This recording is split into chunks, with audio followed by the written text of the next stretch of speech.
Would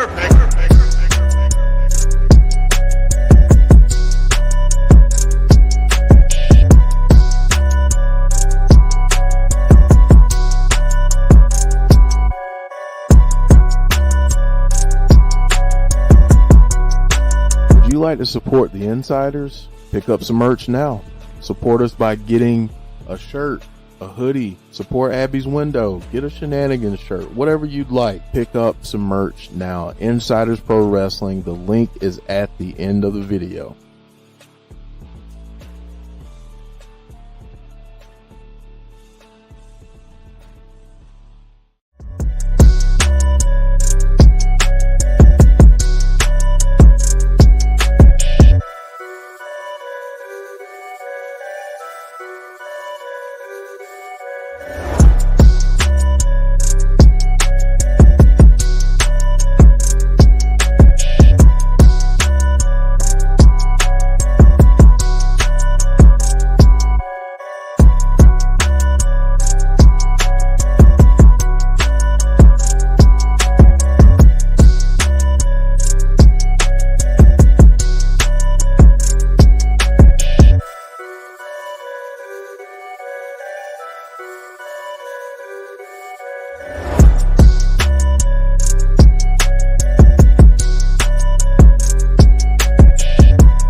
What's going on, everybody? We are here for a very special show tonight, and this is our, it's our third annual, we call them the Tiggs Awards, our third annual Tiggs Awards show. So what that is, in case you're not sure what that is this is good shit awards, and that's what we call our awards, and this is for year 2022. So welcome, everybody. We've got the whole crowd in with us tonight. We're all going to be reading off, of course, the results of your picks, which this is all your stuff. You voted. We got a record amount of votes, and we're going to be reading the results off tonight. And we're also then going to tell you who we pick. I've got a very special middle of this show because it's going to go all over what we have planned for you guys as far as memberships this year, and a little bit of other things we have that we're going to talk about as far as the show is concerned. And then after that, we're going to do our 2023 look forward. So we're going to look forward to 2023 in wrestling, give you our predictions of what we think is going to happen in 2023. So, as always, I've got Jeff. Jeff, happy belated birthday. It was Jeff's birthday on Friday. I know he enjoyed it. He was eating at a Brazilian steakhouse Friday night with the kids. So, happy birthday, Jeff. You know, I think you should play yourself the happy birthday song. I really do. Yeah, you have to do it. Yep. All right. Well, I mean, if I can get anything to work correctly tonight, as before the screen, people just don't know the. Yeah. Anyway, let's try this out and see. Happy birthday to you.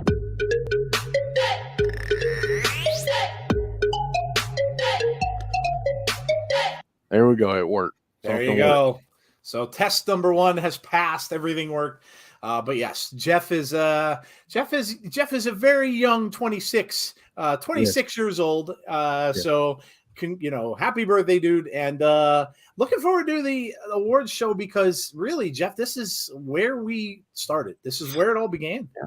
Yeah. I mean, when we first got started, we started with an award show. So yeah, this is it's crazy that this is the third one. So yeah, looking forward to it. If you go back and watch that one on our history, it was very, Jeff basically took what was then an audio show and made it into a video presentation, which is not easy to do. So if you go back and watch that, that was really the first show we've done. So it's crazy that it's been as long as it has, and we've come this far. We've got Jody's with us. Jody, are you still traveling? Are you back home? No, you're back home. I'm back home now, Yes. but I feel like absolute garbage. Nope. So that is why I'm not on camera with you guys. No problem. No problem. I know Jody had texted me earlier today a bit of an announcement for the folks about something happening this week, I believe, right? Yes, I posted about this on Twitter as well. We're gonna have a special show on Wednesday at 6 p.m. Eastern, and we're going to be talking with the one and the only Jed Shepard, who's a writer and executive producer for Host, which is an amazing movie if you haven't seen it. So yeah, he's going to be joining us and you guys, and we're going to probably have a good chat about horror. So there you go. A special offshoot edition, shall we say, of Abby's Window on Wednesday. And yeah, a very famous name in the horror industry, and Host took a lot of people by surprise. It kind of came out of nowhere during the COVID time, and he's done things since then. So make sure you join them on Wednesday for that. We'll get you the time and everything like that. We've got Abby's Window, of course, coming up on Monday. Nothing from Bray this week, so have to kind of just go by the news that's out there and the stuff we've got going on with, the announcement of the Pitch Black match and everything like that. So, but they'll have some items for you. No Dom this week. I think I saw on Twitter he won't be there. So it'll be Jeff and Jody manning the show for Abby's on Monday. So make sure you join us for that. And of course, Kazi is joining us tonight as well. Kazi, what's going on, man? How are you? Well, first, I don't know if anybody can say that. Now you go. I just wanted, this is for him. It's a party, baby. Let's go. What a freaky week this has been. I'm actually glad last week is over. And looking forward to this show. I'm excited about all the get the results. Most of us don't know what it is. But yes, you might have some curveballs in there. Yeah, they were interesting. Some of them a little bit predictable, but some of them not so much. I like, I have the results in front of me, so I can read the percentages and stuff like that. What they were. A lot of the second place finishers were interesting. I will say that. So yeah, it should be really cool. So the whole gang is here. I am definitely going to have one of my answers, one of my picks is going to make everybody's jaw drop. So nope. There you go. Hold on. I missed the boat on that one. Let me rewind and then do this. There you go. Wouldn't be an insider show without that. All right. So as I said, we've got Abby's on Monday. We've got that special show on Wednesday. We've got Impact Wrestling on Thursday, which is a go-home show for Hard to Kill. So you have to join us for that. The go-home shows are usually insane for Impact. So we'll be there for that, 7:45 p.m. Eastern Standard Time. And after, we'll do our picks for Hard to Kill.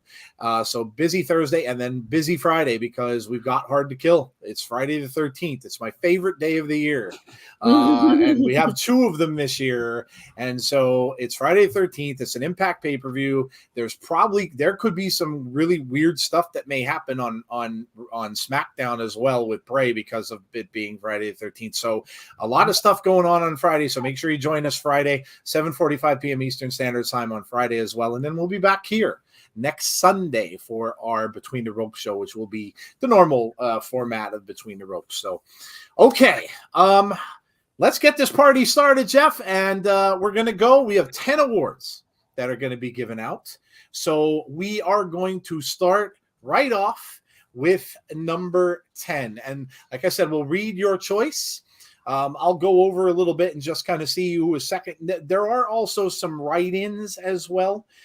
So if I see any, if there are any write-ins for the certain category, I will let you know who the write-ins were, and then we'll go from there. So, Jeff, what is the? Oh, I'm sorry, we didn't welcome people in. What am I doing? We got Jeremy's here, Jason's here, we got James Chadwick is here, we got Jason Peace, we got Derek is here.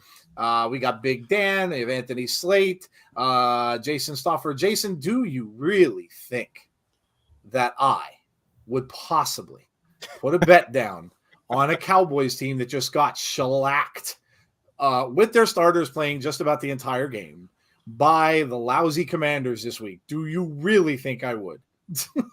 If you do, you don't know me very well. But that, yeah, I have no faith in them moving forward. So there is no way I bet on that. No way. So just so you know, the Coug is here. We have James Grant. We have Alicia. What's up, Alicia? We have Conrad's here. Yo, what's up, Conrad? We have Sean Rousset. We have, let me see if I have anybody. Jeremy is here. We've got Damien. Hey, Damien, how are you?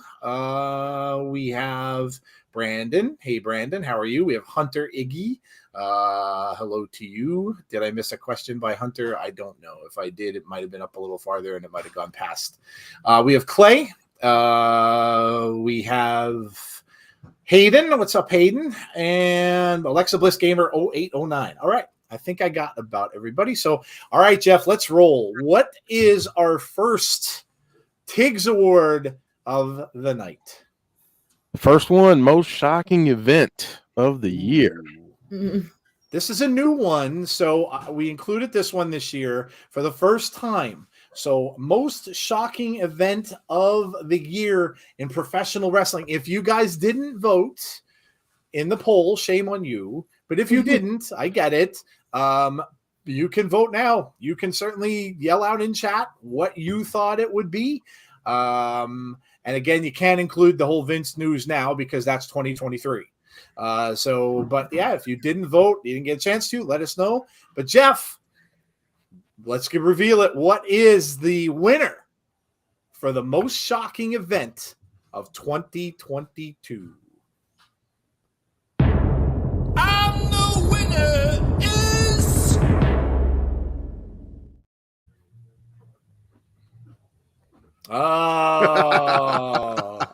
I got you all, didn't I? I got you all. It's not Vince coming back, but it's Vince leaving. Vince McMahon retires now this one was pretty overwhelming. 69% of the votes in this category went to Vince McMahon retiring. I will say that coming in second, it was Cody Rhodes leaving AEW to come to WWE. And then the rest of the categories were pretty close to be the same. We had surprisingly, this one was in there, and this one was a little surprising to me, but Diener murdering Eric Young on Impact was in there. So that was number 3. And also this one surprised me a little bit too. Kurt Angle bringing back the milk truck was up there as well. So some cool responses to that. So Vince retires was the most shocking event of 2022. This one seems pretty obvious. It was shocking. Until we got the news last week or so, it was pretty shocking. Does that mean we can post like memes now about Vince McMahon saying he was going to retire and then retweet it and go, well, this didn't age well, did it? Yes. The irony that 69% of the vote went to this event. Yeah, true. That's good one. Yes, good one, Gene. Nice. Very clever. That was very clever. Wow, Big Dan said a slam dunk choice by far. Everyone expected him to die in that gorilla position chair. All right, so that's what you guys voted. It was pretty overwhelming in the category that Vince McMahon retired. Some of the other choices were CM Punk in the Elite Backstage Brawl. Remember, after the scrum, the media scrum, that big brawl that happened, Sasha and Naomi leaving WWE. Impact Originals Bully Ray and Tommy Dreamer returning to Impact. Diener murdering Eric Young, as I said. NXT UK being shut down. Was a big one. Obviously, Tazzy can speak to that. William Regal joining AEW and then going back to WWE all in the same year was a little different. Dominic Mysterio invading his own home twice with Rhea on Thanksgiving and Christmas. Kurt Angle, of course, as I said. So they were the choices that were out there, but it was overwhelming. Vince McMahon retires. So shocked no brawl out / gripe bomb. Oh yeah, well, I mean I kind of guess we included that a little bit in the CM Punk and the Elite thing, I guess, but I miss NXT UK, says James Chadwick. Okay, let's go round table in no particular order, and we'll vote for ours. Okay, and again, it doesn't have to be any of the ones that we said. We can, you guys can say whatever it is you feel. If there's something that we didn't have in there, please feel free, whatever it is that you want to vote for this category. But let me start. I'll start with Tazzy. Tazzy, your most shocking event of 2022 in professional wrestling. Well, first I wanted to say about the NXT UK, since this is up there. I don't think I was really shocked because we heard rumblings before the pandemic happened that there was actually going to be a different kinds of NXTs coming out. Like there was going to be a Europe, Asia, and stuff like that. So I really wasn't surprised. I do miss it, but yeah, I mean we're getting really talented those that all that talent onto the US part of NXT. It's looking really good. So I'm excited about it. Here's something funny. When I did the whole yes, it is the Vince McMahon retires, that whole thing, it was crazy because I'm like, I have a huge feeling about this. I had a huge feeling. And I know people are like upset about it, but I'm not really upset because I really think he's just here to sell the company. That's how I really think he is. I don't think he's going to touch anything creative because can you imagine if you take this away from Triple H, something that he loves to do, and all of a sudden it's gonna be all bad. It's gonna be a bad look. I can see Triple H like, well, if you're gonna do this, I'm leaving. I can see that. I definitely see that. So I don't see Vince McMahon being here that long. I just see him doing the company, and then he'll be out. Peace, out of here. I'm too old for this. Yeah, I mean, lots of stuff, so much stuff out there about all this, and I tried to talk when I was doing the SmackDown watch along. I tried to kind of calm everybody down. I don't think this is all doom and gloom like everyone thinks it is. I think there's a lot of panic and hysteria. I shared a link for Busted Open because they talked all about it. In fact, they had a guy on there that talks a lot of business and sales and things like that of things. He may have been from the Wall Street Journal, but he put a lot of light on it in saying that the big shocker was the fact that he was asked to retire. He was asked to leave by the board, and then he did come back basically with 2 other board members, got rid of 2 board members, and basically he's the CEO. But he did come out and say that he is not making any changes to the company itself. And I told everybody, I said, the one thing you all have to remember, he's a billionaire and he wants to make money. That's what they do.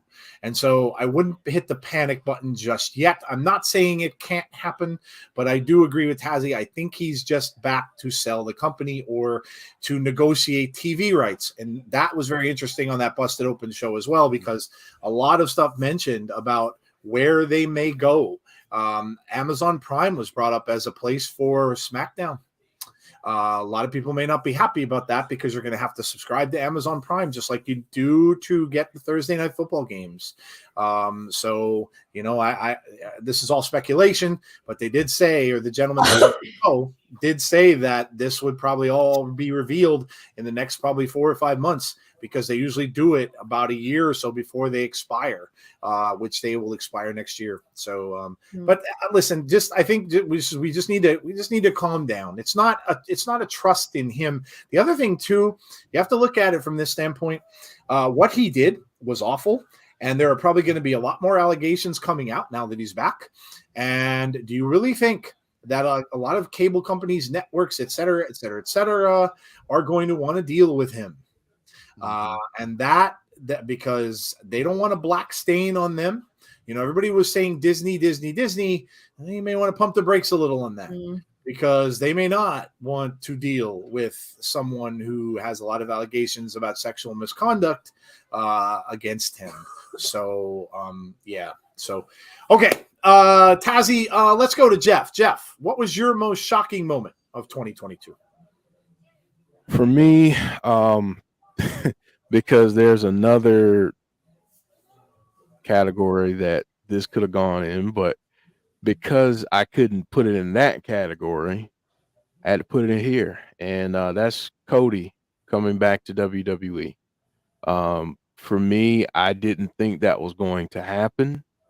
Every time we got a report saying, hey, it looks like it's going to happen, I was just like, yeah, right. People are just bumping their gums. He'll get back in AEW. And when he showed up, I was genuinely shocked. So I thought that was the most shocking thing to me, just because of the history and everything that happened, and the significance of it. That's the first time that we've seen someone go from AEW to WWE. We'd seen the reverse, but we hadn't seen it that way.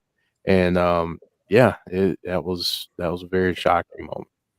Yeah, it definitely was. And Jeff shines a more positive light on a shocking moment, so that's a good thing. But yeah, it really was. As far as him being one of the mainstays, one of the founders of AEW, and then here he goes, and the rumors were around, and of course the dirt sheets heard about it, and it was hard to believe that one of the founding fathers of that company was going to turn around and come back to WWE. And then of course everybody wanted to hear about why. Well, why would he be doing this? And then he came out and said he kind of felt like he did everything there was he wanted to do, but he still wanted to come and conquer his WWE thing, where he just never felt as if he did or fulfilled his goals. Kudos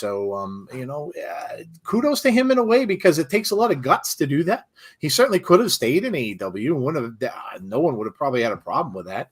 But certainly a big thing for him, and just a shame that he got injured so quickly, and that the things couldn't roll along. But I'm sure we'll see him back soon. Probably, I wouldn't be shocked if we didn't see him at the Royal Rumble. So, all right, Jody, your turn. What is your most shocking moment of 2022? Well, I have Chris's picks too. Okay. He actually, because I was talking to him about it today, he actually put in Charlotte coming back and beating Ronda on the last SmackDown of the year. Okay. That definitely was a shocking moment. I think for me, it's definitely Vince McMahon retiring, because everybody that watches WWE, that knows anything about him, like somebody said earlier, like he was gonna die in that gorilla chair. Like, I just did not see that coming at all. Yeah, it really was. The Charlotte thing's a good call. I think that was a shocker when people were watching that show. Kind of probably knew that she was coming back at some point, but nobody thought then. So they threw us a curveball for the belt. Yeah. They threw us a curveball. She just walked in and pretty much took the belt and walked out. Yeah. Mm-hmm. It was definitely a curveball, because they don't usually do that kind of stuff on just the shows. It's something they usually save for pay-per-views and stuff like that. So yeah. Okay, good call. For me, I am going to go with. They're all good choices. I have to go with the Vince thing too, because I think if I look at it by a shocking moment, it's something that is all over the media. not just, maybe wrestling media, but all over everything. And it was in all major newspapers, ESPN, CNN, all the Wall Street Journal, everywhere. And it made wrestling and of course Vince was trending on Twitter and everything. Was about Vince McMahon. People couldn't believe that he retired in the first place, because you heard about the allegations, and then a little bit later on, you got a little bit more.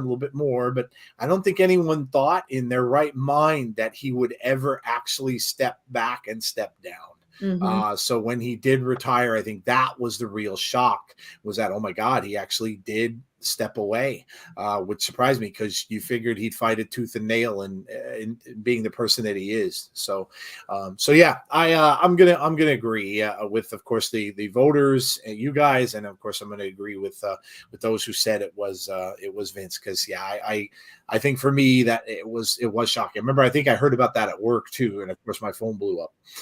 So that's always a big thing. Mickey James in the Rumble with the Impact Knockouts title. Yeah, that's a good one. Yeah, that's a good one. Yeah, I never, her showing up there was one thing, but showing up able to carry that title with her. Mm. Yeah, definitely. Absolutely. Most shocking, then my tweet blows up all over the internet. Yeah, for Alicia. Yeah, you had a shocking moment when you put out that tweet about Bray. Yeah, that was very cool. Very cool thing for you.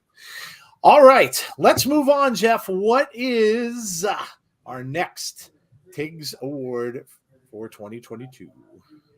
The next up is Comeback of the Year. I wonder where this is going to go. Yeah, this one might be a little predictable. Might be a little bit predictable. You ready? We ready for it? We're ready. Let's go. All right, let's go.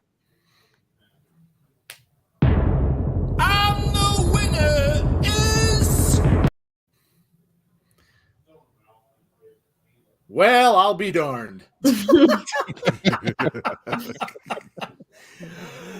anybody need to see that again just to know that that's what it was? Just saying. Shocker.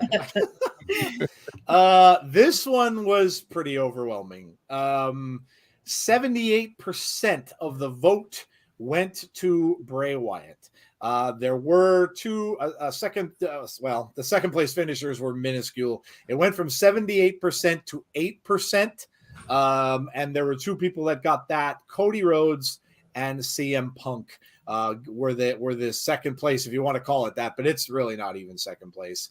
And then we had a couple of the other people that were in there: Bayley, MJF. Of course, MJF, remember, he was gone for a while. Saraya, Bully Ray, Johnny Gargano, a lot of comebacks. Dexter Lumis, Karrion Kross, and Scarlett. I mean, you could really have anybody on that list of the people who returned to WWE, because a lot of them were shocking, right? Because they were let go. And we never really kind of thought we would see a lot of those people back, and they are back now. So, but overwhelmingly, Bray Wyatt, and it's no surprise with the people who watch our show, and with the fact that we have a show dedicated to this guy. I mean, absolutely, it's CM Punk's from the first injury, So let's give our winners, and we'll see if anything differs from what you guys overwhelmingly voted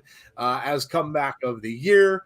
So let me this time start with I'll start with Jeff. Jeff, your comeback of the year. Like I said, I kind of gave it away in the first one, but because I couldn't put Cody here, there had to be a bigger reason why I couldn't put Cody here. Because any other year, Cody Rhodes going from AEW to WWE would have been the comeback of the year. Yeah. However, there are stars and there are legends, and then there are icons. And this man is a legend that's on his way to becoming an icon, I think, in my opinion.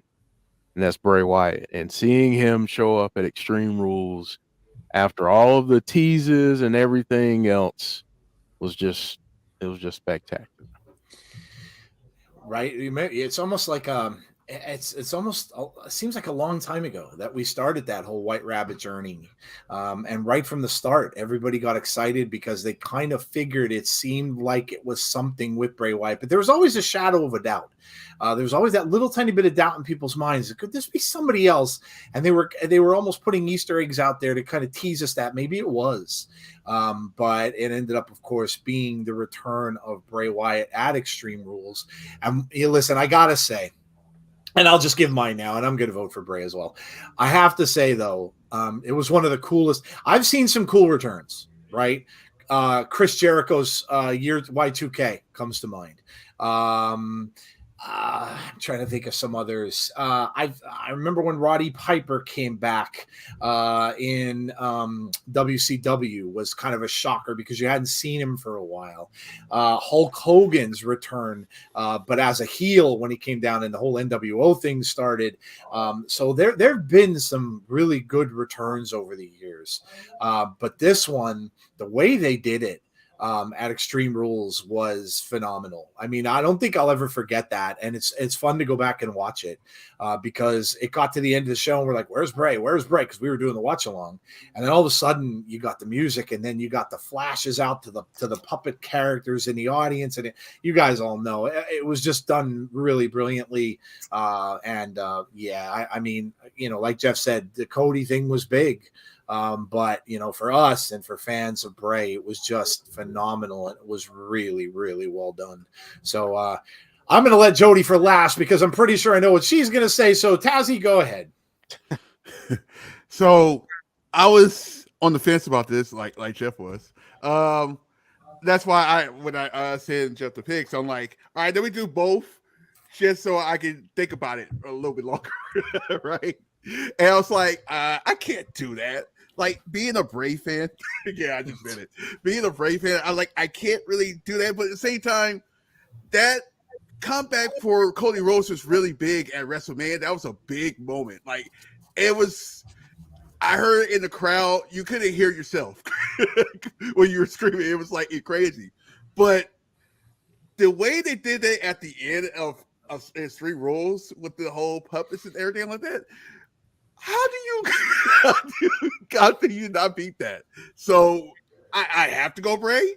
I'm glad I did Bray because it's like I'm looking forward to I can't really do that yet. It's awesome. I think I'm here when I talked about it, I was like tearing up when I was like, wow, he's actually back. It's like it's crazy. So yeah, man, I have to go with Ray on this, Yeah, absolutely. Hayden saying, of course, Bray. Jeremy saying Bray. James Chadwick said, I'm shocked. Alicia saying, yes, never in doubt. Comeback of the year for Barry Monkey. And Twitch says, Bully Ray and Impact. Okay, yeah, he was on the list. And it certainly has been a good comeback so far for him. Braun Strowman says, Hayden Garrett. Punk's return to wrestling was a joke. James Chadwick said, I can almost... for the return of all released people being rehired. Yeah, you could vote for a lot of them, sure. 78%. Personally, I thought it would have been closer between Bray and Cody. It was not close. It was not close. Cody shocked me, but Bray was anticipated. Bray was. Well, I mean, you kind of anticipated it with the whole White Rabbit stuff, and they were telling you when things were going to happen. But I think, like Tazzy said, the end of that show and the swerve we got, because they even said that the show was over.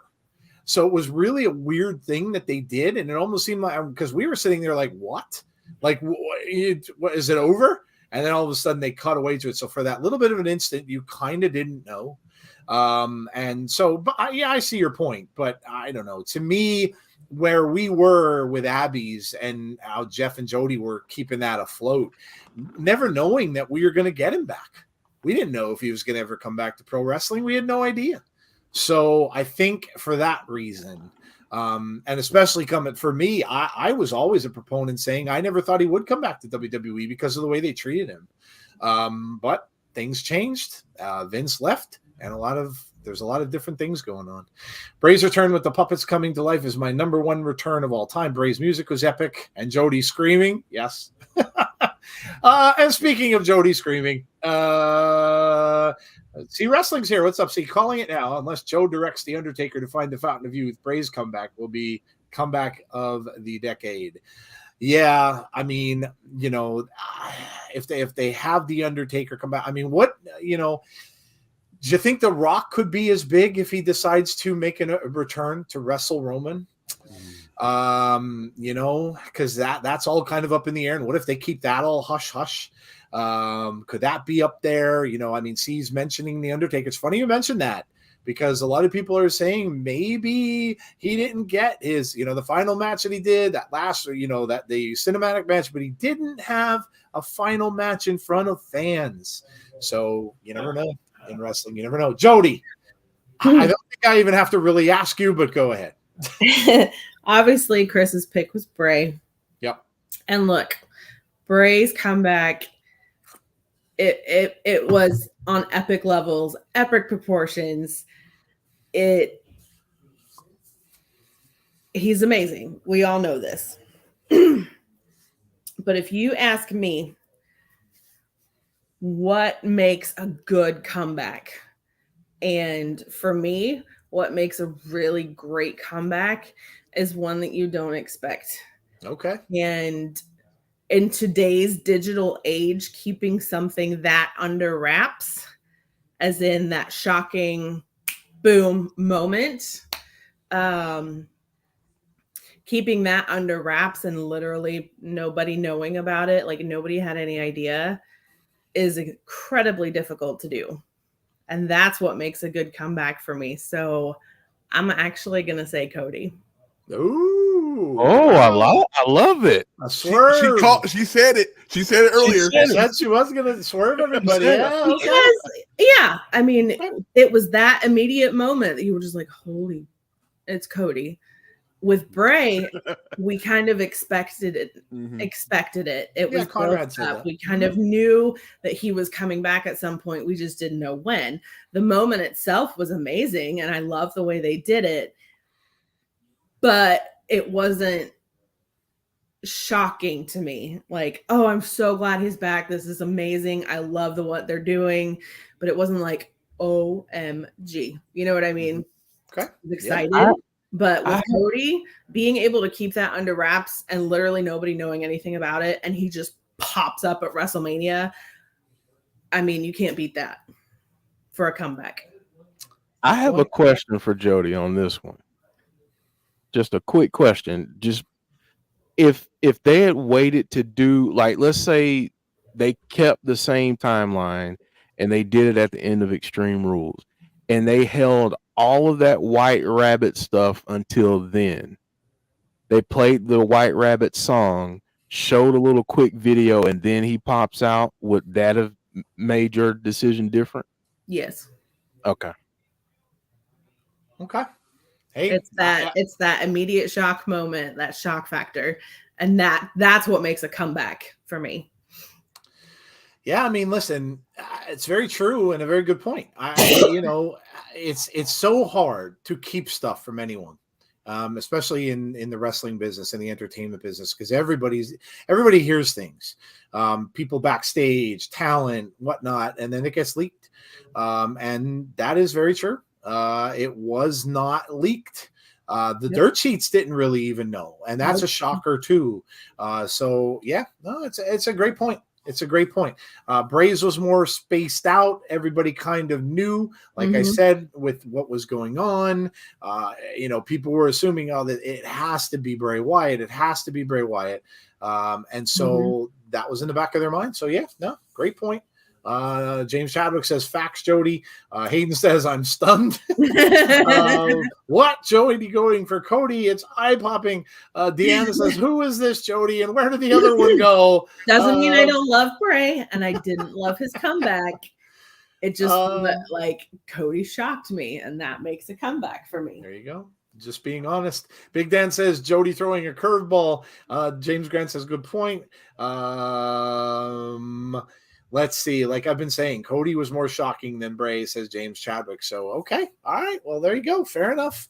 But the masses did, like I said, vote for Bray. 78%. Cody was second along with CM Punk. So there you go. Comeback of the year. Jeff, what do we got for our third award? Faction. of the year is next up, Ooh. and yeah, let's see who. Are we ready for this one? Is everyone ready? I think we're ready. Yes. All right, let's go. We're ready, I think. So I'm the winner is I just want to make you all wait again. Jeff wants it to be shocking.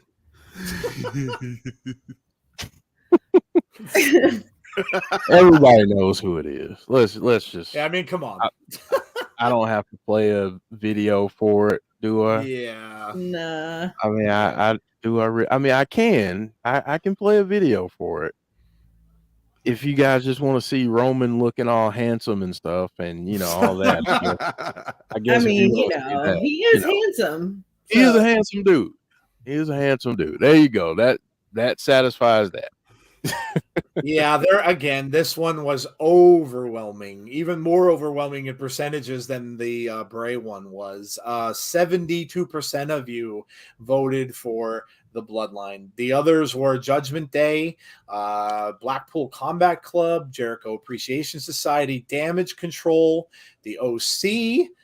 We had Violent by Design. We had Decay. We had Schism from NXT. We had Best Friends, Death Triangle. We had House of Black. And we had two others that were write-ins, Death Dolls and Imperium. So many factions that are out there.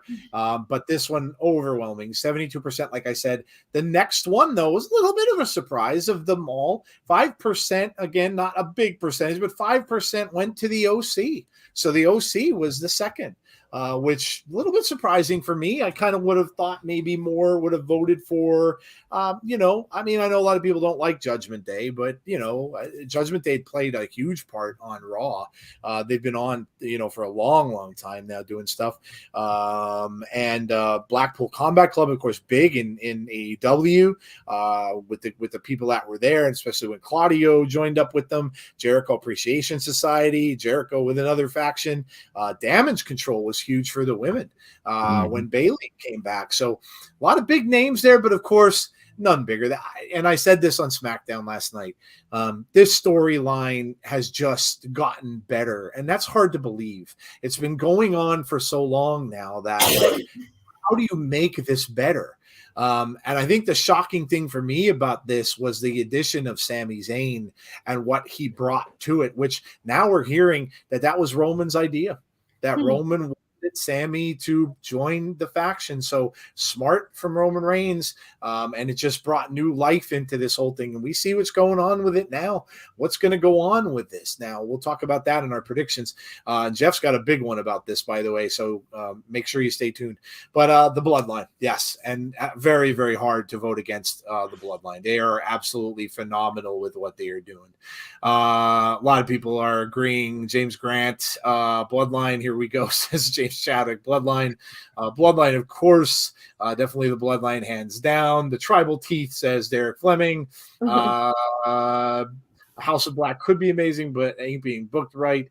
The Bloodline is the greatest faction in all of wrestling. Sami Zayn, feeling Usi, yes. Sami. I like the way the Bloodline started. So, all right. Let me start with I'll start with Jody this time. Jody, faction of the year in 2022. This is going to be hard to vote against the Bloodline. Yeah, I mean, you have to go with the Bloodline. They've been so dominating this year that we've talked about this on streams before. Like, who's going to topple them? They're untouchable. Literally untouchable. So, I mean, yeah, you got to go with the Bloodline. And it just keeps growing. I mean, they at first it was just the Usos and Roman and Paul. Now you got Solo Sikoa, and then you got Sami. I mean, it just keeps getting bigger and bigger and bigger, and it's been going on for so long. So I'm going to agree with Jody on this one too. This is pretty easy one, I think, to me, and maybe one of the easiest ones to vote for in the whole award show. But I'm going to go with the Bloodline too. You can't argue with this. There are a lot of names on that list that I like, but I can't in my right mind say that any of them are bigger than the Bloodline was in 2022. Tazzy, go ahead.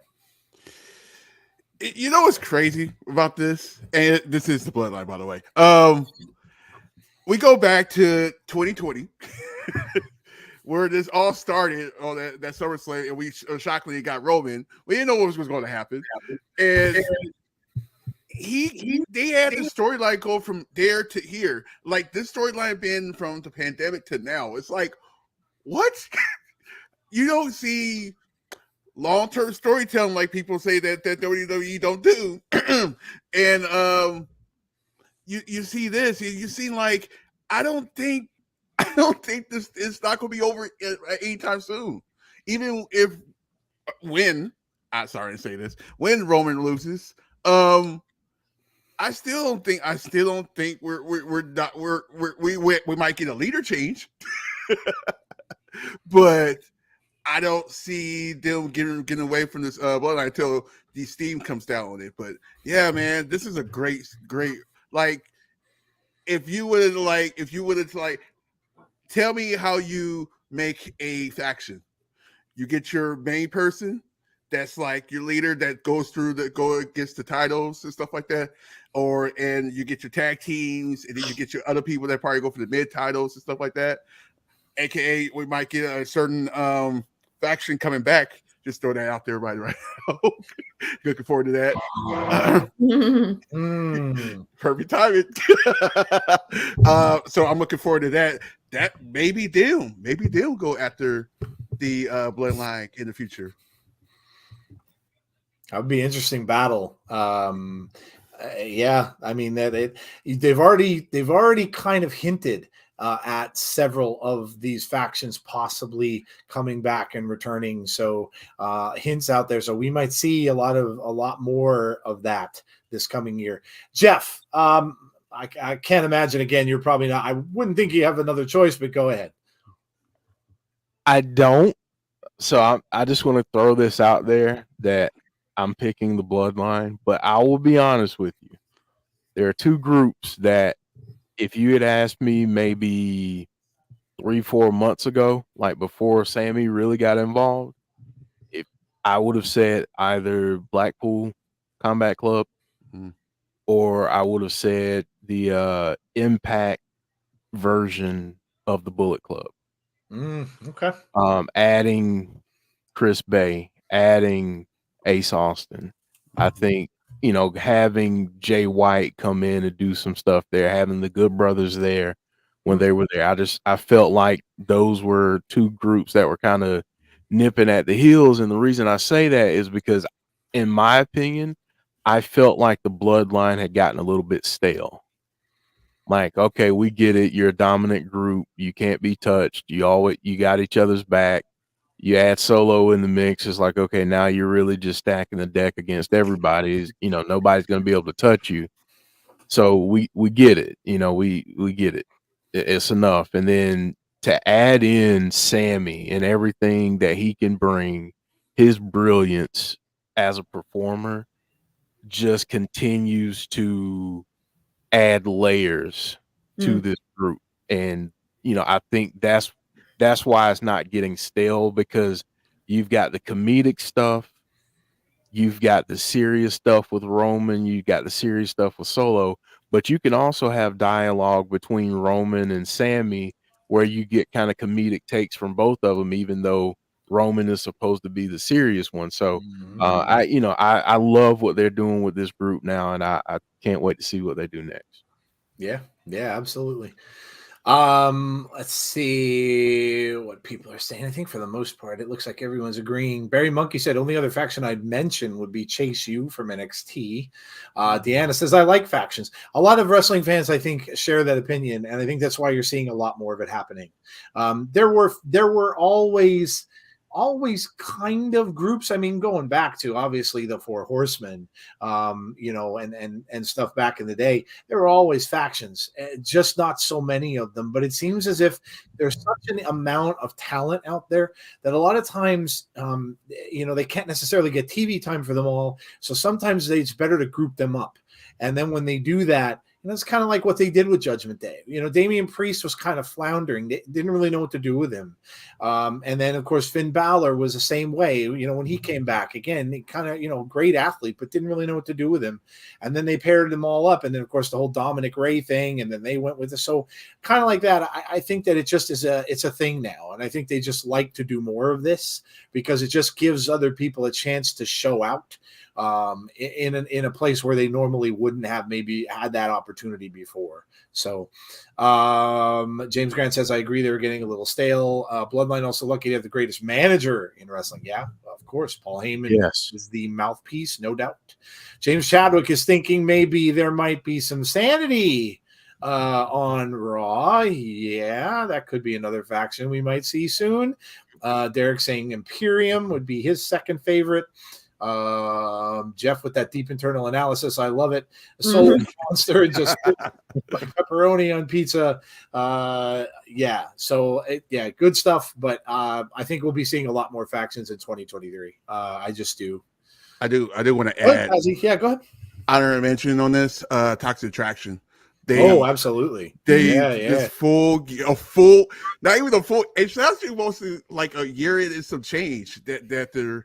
That group, there was tag team champions and a women champion.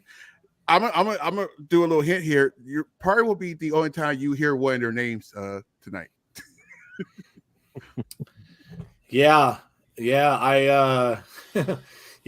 Okay, a little tease for what's coming up. All right, let's move on. I think I got everybody's stuff about the Bloodline. So Jeff, what award do we have next? Male Tag Team of the Year, and next year we will be adding female. Tag Team of the Year. Yeah, and you know what? I have to say the only reason I really didn't is because you don't have other than Impact of course had a lot of it happening there. WWE, when the whole Sasha Naomi thing happened, the reason that they left is because they wanted more emphasis on the women's tag team division, and it just didn't happen. And even when they left, it didn't happen, and it still hasn't happened. So I'm hoping that, and like Jeff said, we hope to have a women's one next year. I hope that more of the shows will start having those. NXT does. They have, of course, we said Toxic Attraction. They've got a good women's tag teams going on in NXT. So yeah, we will definitely have a women's one next year. Even if WWE doesn't get their act together, we'll do it without them. But I agree with Jeff. Yes. So go ahead. I'm sorry, Jeff. No, we ready? Yes. Let me give me 1 second. Actually, let me pull the results up here really quickly. There we go. All right, I got it. All set. All right.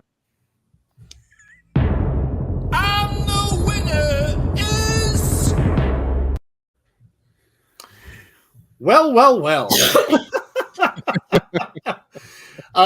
Again, not pretty shocking, right? So maybe a little to some people. I've seen Alicia saying got to be FTR. Either the Usos, FTR, Acclaimed, or Aussie Open, says James Chadwick. Let's see what the voting percentage of this was. This was closer, not as overwhelming. They did get 56% of the votes. The Usos did. The number two, a little bit surprising, was the Acclaimed. Number two was the Acclaimed at 10%. Well, listen, when anybody does a promo with Scissor Me Daddy Ass, I mean, come on. That it was extremely popular, and you see scissors in the AEW crowd now. It's big. So they were second. We had the this may have been a little bit surprising for me too. Bullet Club with Ace Austin and Chris Bay, and the Brawling Brutes were up there. They were at, but the the third place one, of course, was the New Day. Which again, not really surprising. Those guys have been around for the longest time, and they finally had that big match with the Usos, where the Usos went on to beat their record. So a lot of good men tag teams out there, and the other ones that were involved that got some votes. We had Pretty Deadly from NXT that got some votes. We had Swerve in Your Glory from AEW. We had Aussie Open was listed. We had Pac, and of course, in the Lucha Brothers. And then the others that were voted, we got 4 votes. And the FTR, I will say, and this is my mistake. FTR, I did not put on there. I don't know why I didn't put them on there, but they were voted in by a bunch of different people. So FTR wasn't calculated in the percentages, but if I had to say, looking at the write-in votes, FTR would be second. So it would be the Usos and FTR. If I had to calculate percentages, and I'm not great with math, but probably around 17, 18% or so. So they would have been second over the Acclaimed if you count the write-in. So yeah, FTR was indeed up there as well. So that said, let me go to Tazzy first with this one. Who is your male tag team of the year for 2022? This wasn't too overwhelming, really. Because there's so many tag teams, which is kind of funny because there is a promotion that in the beginning of the year was not doing good tag teams, and now there really are now. It's kind of funny. Yeah. But oh man, the only reason why I actually really did the Usos because they had that title for a minute. They had that for like the whole year. That's the only reason why I picked them. Otherwise, it'd probably be an FTR. It'd be an FTR or it could be FTR really. You know what's funny is we might get to the point probably in the next couple of years that we might be doing trio tag teams because I have a feeling every promotion is going to start doing that pretty soon, which is going to be funny. But Usos just on the skin of their cousin's teeth.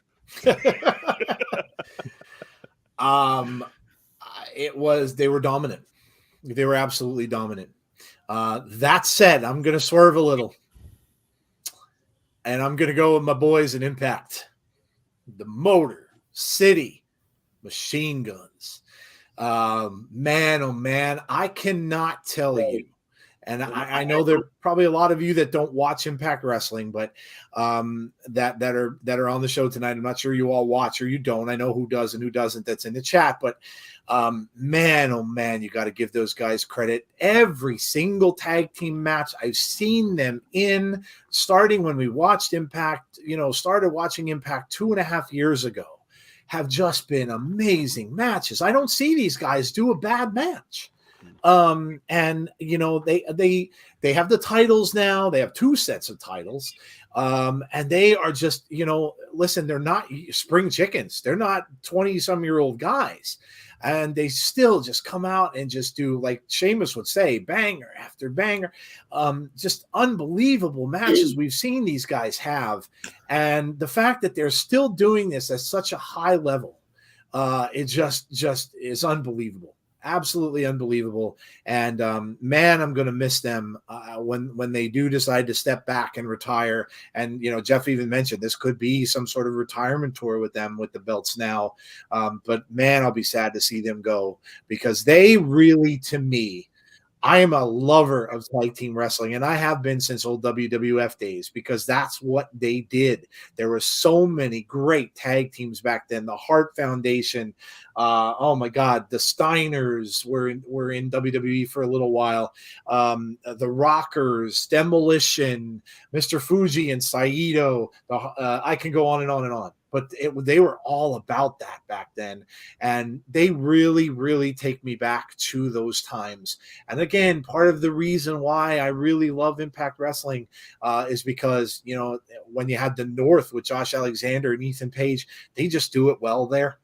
And they really respect tag team wrestling. And man, the Motor City Machine Guns are just absolutely awesome. So I'm gonna pick them. The Uso, I cannot take a thing away from the Usos, and nothing Tazzy said is wrong. They dominated and absolutely dominated, beat the streak of the New Day, and kind of took their place as the best all-time maybe tag team that ever wrestled in WWE, and you can't argue that. But to me, I just think the Machine Guns are doing unbelievable things still at the ages they're at. So that's who I'm going with. Let me shoot it over to Jody. Jody, what do you think for Tag Team of the Year? I mean, yeah, you got to go with the Usos. They've had those belts for ever. It feels like, and to have them pass New Day's record, I mean, they have to go up there on the top for sure. Yeah. Again, there couldn't have been, can't argue with them all. Conrad agrees. We'll mention MCMG. FTR wouldn't have been a bad choice. A lot of people FTR in the chat. Yeah, again, no doubt. There's no saying that that wouldn't have been a great pick. Let me go to Jeff. What do you got, Jeff? Best male tag team of the year. I got FTR. Listen, not to take away anything from the Usos. I love the Usos. Again, being, in the bloodline, that's been great. But I think in terms of, what I'm looking at is just what makes me feel like the nostalgic old school tag team wrestling. You mentioned Motor City Machine Guns. You got to say the same thing about FTR. What they've been able to do across promotions, holding multiple belts. I mean, it's been special to watch. I just think every time I watch them, and I mean, my goodness, their matches with the Briscoes, just incredible. So for me, FTR,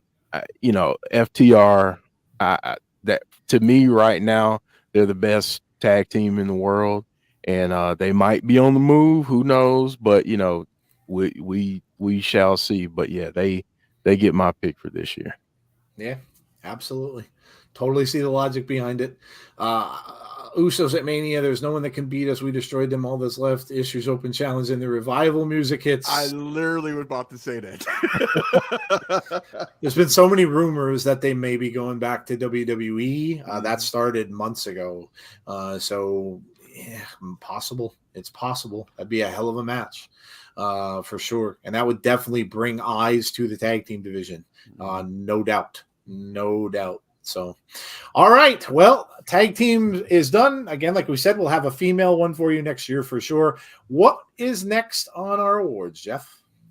Oh, never mind. That you got something there if you saw that. What did I miss?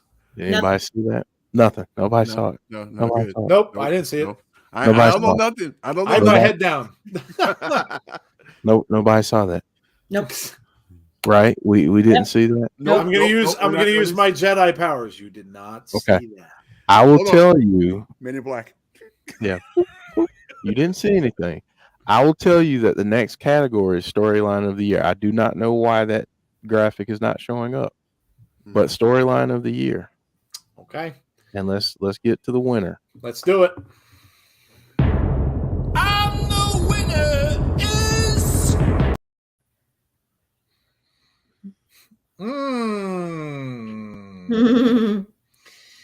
White Rabbit. The storyline of the year. And this was, look, I love storylines. Love them. And I'm pretty sure you guys all know that. I love long-term storylines. So checkbox number 1, checkbox number 2. I love viral marketing. Checkbox number 3. Listen, it checked all the boxes for me. I love things that are mysteries. And I got involved with some of this stuff. They used to do this for movies a little bit ago. I would say probably mid-2000s they started to do that. One of the ones I can remember and I got really involved with was when the newest Tron came out, Tron Legacy, and I loved the original Tron.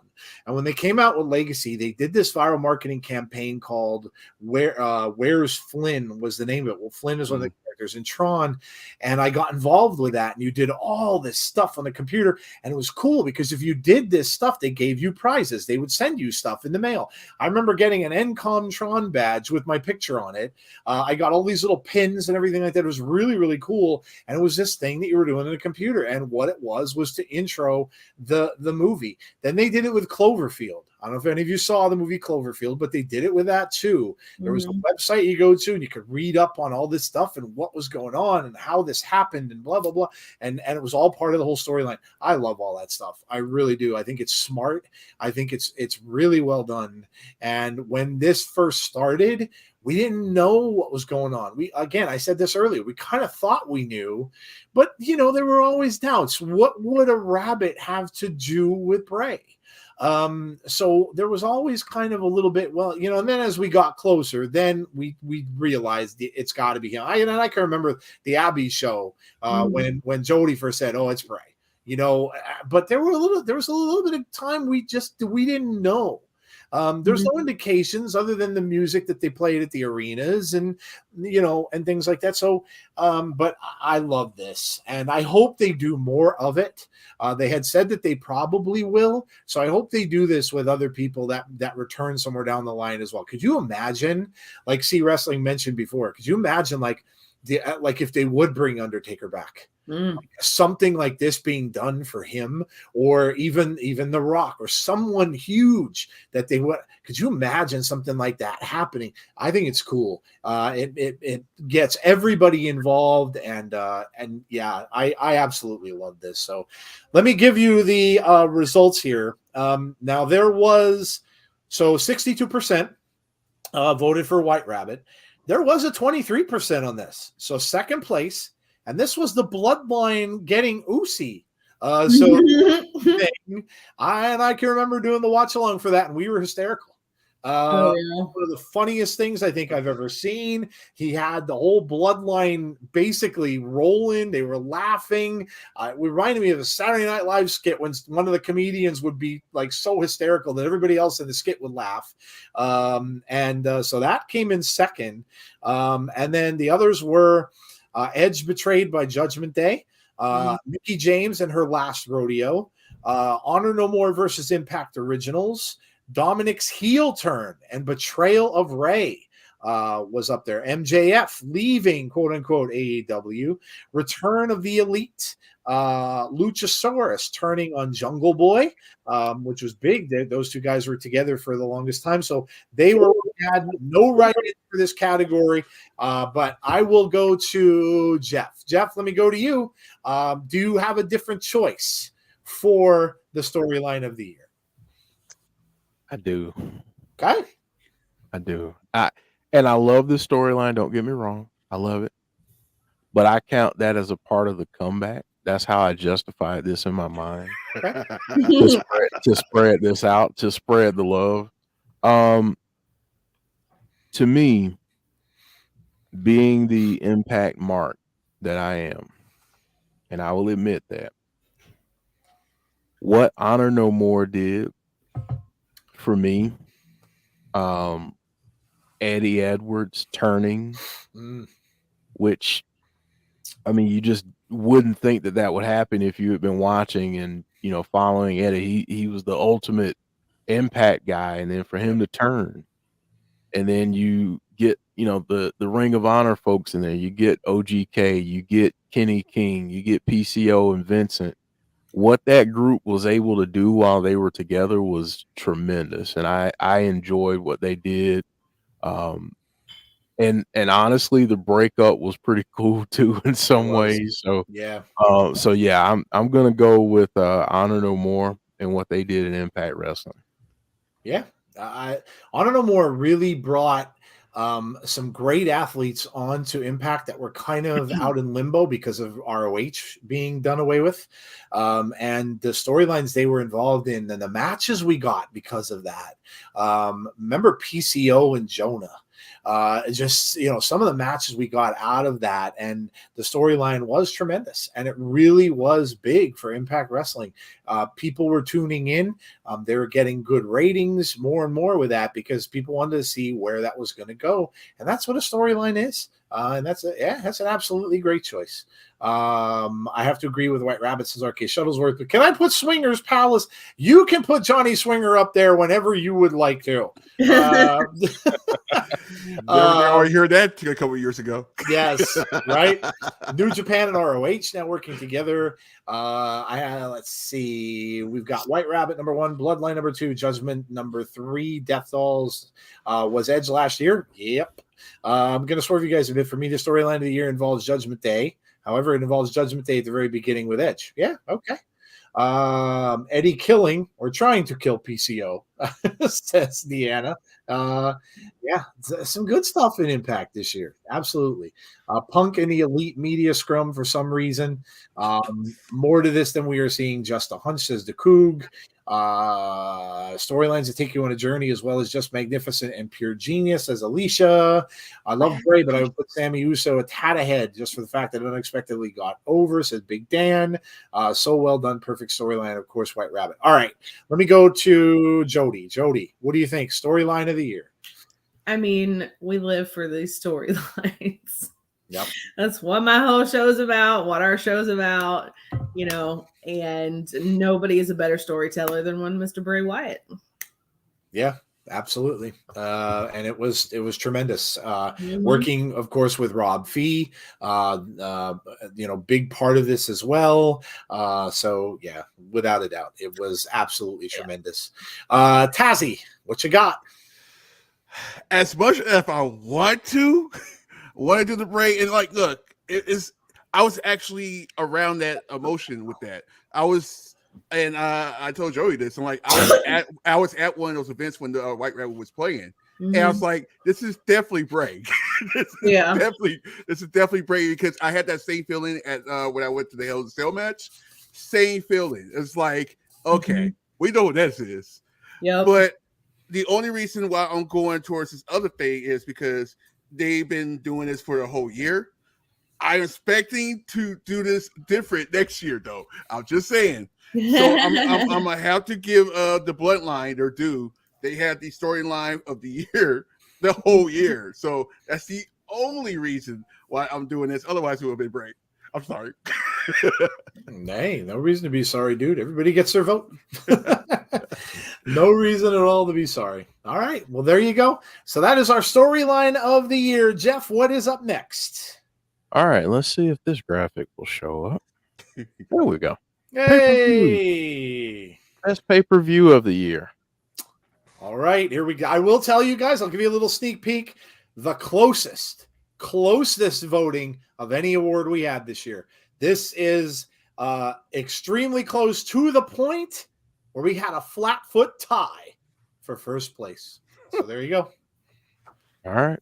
I'm the winner is. We have got WrestleMania and Extreme Rules tied for first place. And again, this was unbelievably scattered and close. 23% went to each. So 23% WrestleMania, 23% Extreme Rules. And I wonder why that got 23%. But yeah. Coming in at this is second place, 18% was Clash at the Castle. So that was good. That was really good. Yeah, that was really good. And I think a lot of it was the atmosphere. Great to see that there was a pay-per-view overseas. So that definitely was up there. Then coming in at coming in third. This was a little bit surprising, but Bound for Glory for Impact, 13%. The pay-per-view that Jeff was actually at and saw it live. So Impact Bound for Glory was up there. We had coming in at a little less, 8%, but still up there. I think they were fourth. Forbidden Door, AEW versus New Japan Pro Wrestling was right up there as well. There were then coming in right underneath there, we had all AEW's All Out pay-per-view. We had some votes for Halloween Havoc. We had votes for Hard to Kill for Impact, votes for Slammiversary for Impact. We had votes for, am I missing any? Crown Jewel got some votes as well. Lots and lots of people. And that just tells me people really loved a lot of wrestling this year. I mean, people watched a lot of it and loved a lot of it. So I think I think it's fantastic because it kind of just tells me that people are enjoying different things. They're watching, AEW, they're watching Impact, they're enjoying different stuff out there, and each one had special moments for everybody. So I think it's awesome the way that this all worked out. So there you could see WrestleMania and Extreme Rules. So let me start this time with I'll start with Tazzy. Tazzy, favorite pay-per-view of 2022. What a freaking year of wrestling. It was like insane. I almost said something else, by the way. My bad. It's like they had so many pay-per-views. I think it was only a couple pay-per-views that was bad. But I mean, it wasn't even that bad. It was like, oh, okay, there was a match out in there that messed up the whole thing. But you know what I'm going? You know, if you know me and you know what I'm about to choose. So I'm going with War Games. The reason for that is I live for those matches, especially now that they have the women get to showcase their hardcore skills in that match. I think it's awesome to do that with them, and the storyline in one of those matches with the whole bloodline in it is actually fits into the me saying talk about the storyline of the year. So I'm like, I have to do War Games, and this is like the first time on the main roster. So it's like, are they going to do this on different pay-per-views, which I'm looking forward to. Oh, I just messed that up, huh? So yeah, there was other matches I can't think of on the top of my head, by the way, but that pay-per-view was really good. Me and Jays, we love violence, so I gotta go War Games, man. Okay, yeah. This might be a category where we might all pick our own as well. We might all go different ways. I'm gonna go personally with and I think again because I loved the ambiance, the atmosphere of the whole thing, and I'm gonna go with Clash at the Castle because I just loved the fact that they got that over there, all of the vignettes they were playing and stuff before it, and the return of WWE to that area. The fans were off the hook during that pay-per-view, especially with the Drew and Roman match. Goodness gracious. And then there was just so much excitement about that show, and for good reason. But I think Clash at the Castle was just absolutely amazing. Yeah, they're just great matches, Sheamus and Gunther. And I really just enjoyed it. I can name any number of them because I'll be honest, and Tazzy said this too, there weren't many pay-per-views that we did watch-alongs for that I didn't enjoy. I really had a great time watching a lot of these things, and we got some really tremendous wrestling in a lot of them. And Jeff went to one and saw one live, which ended up being one of the best ones of the year, one of the ones that I enjoyed most too.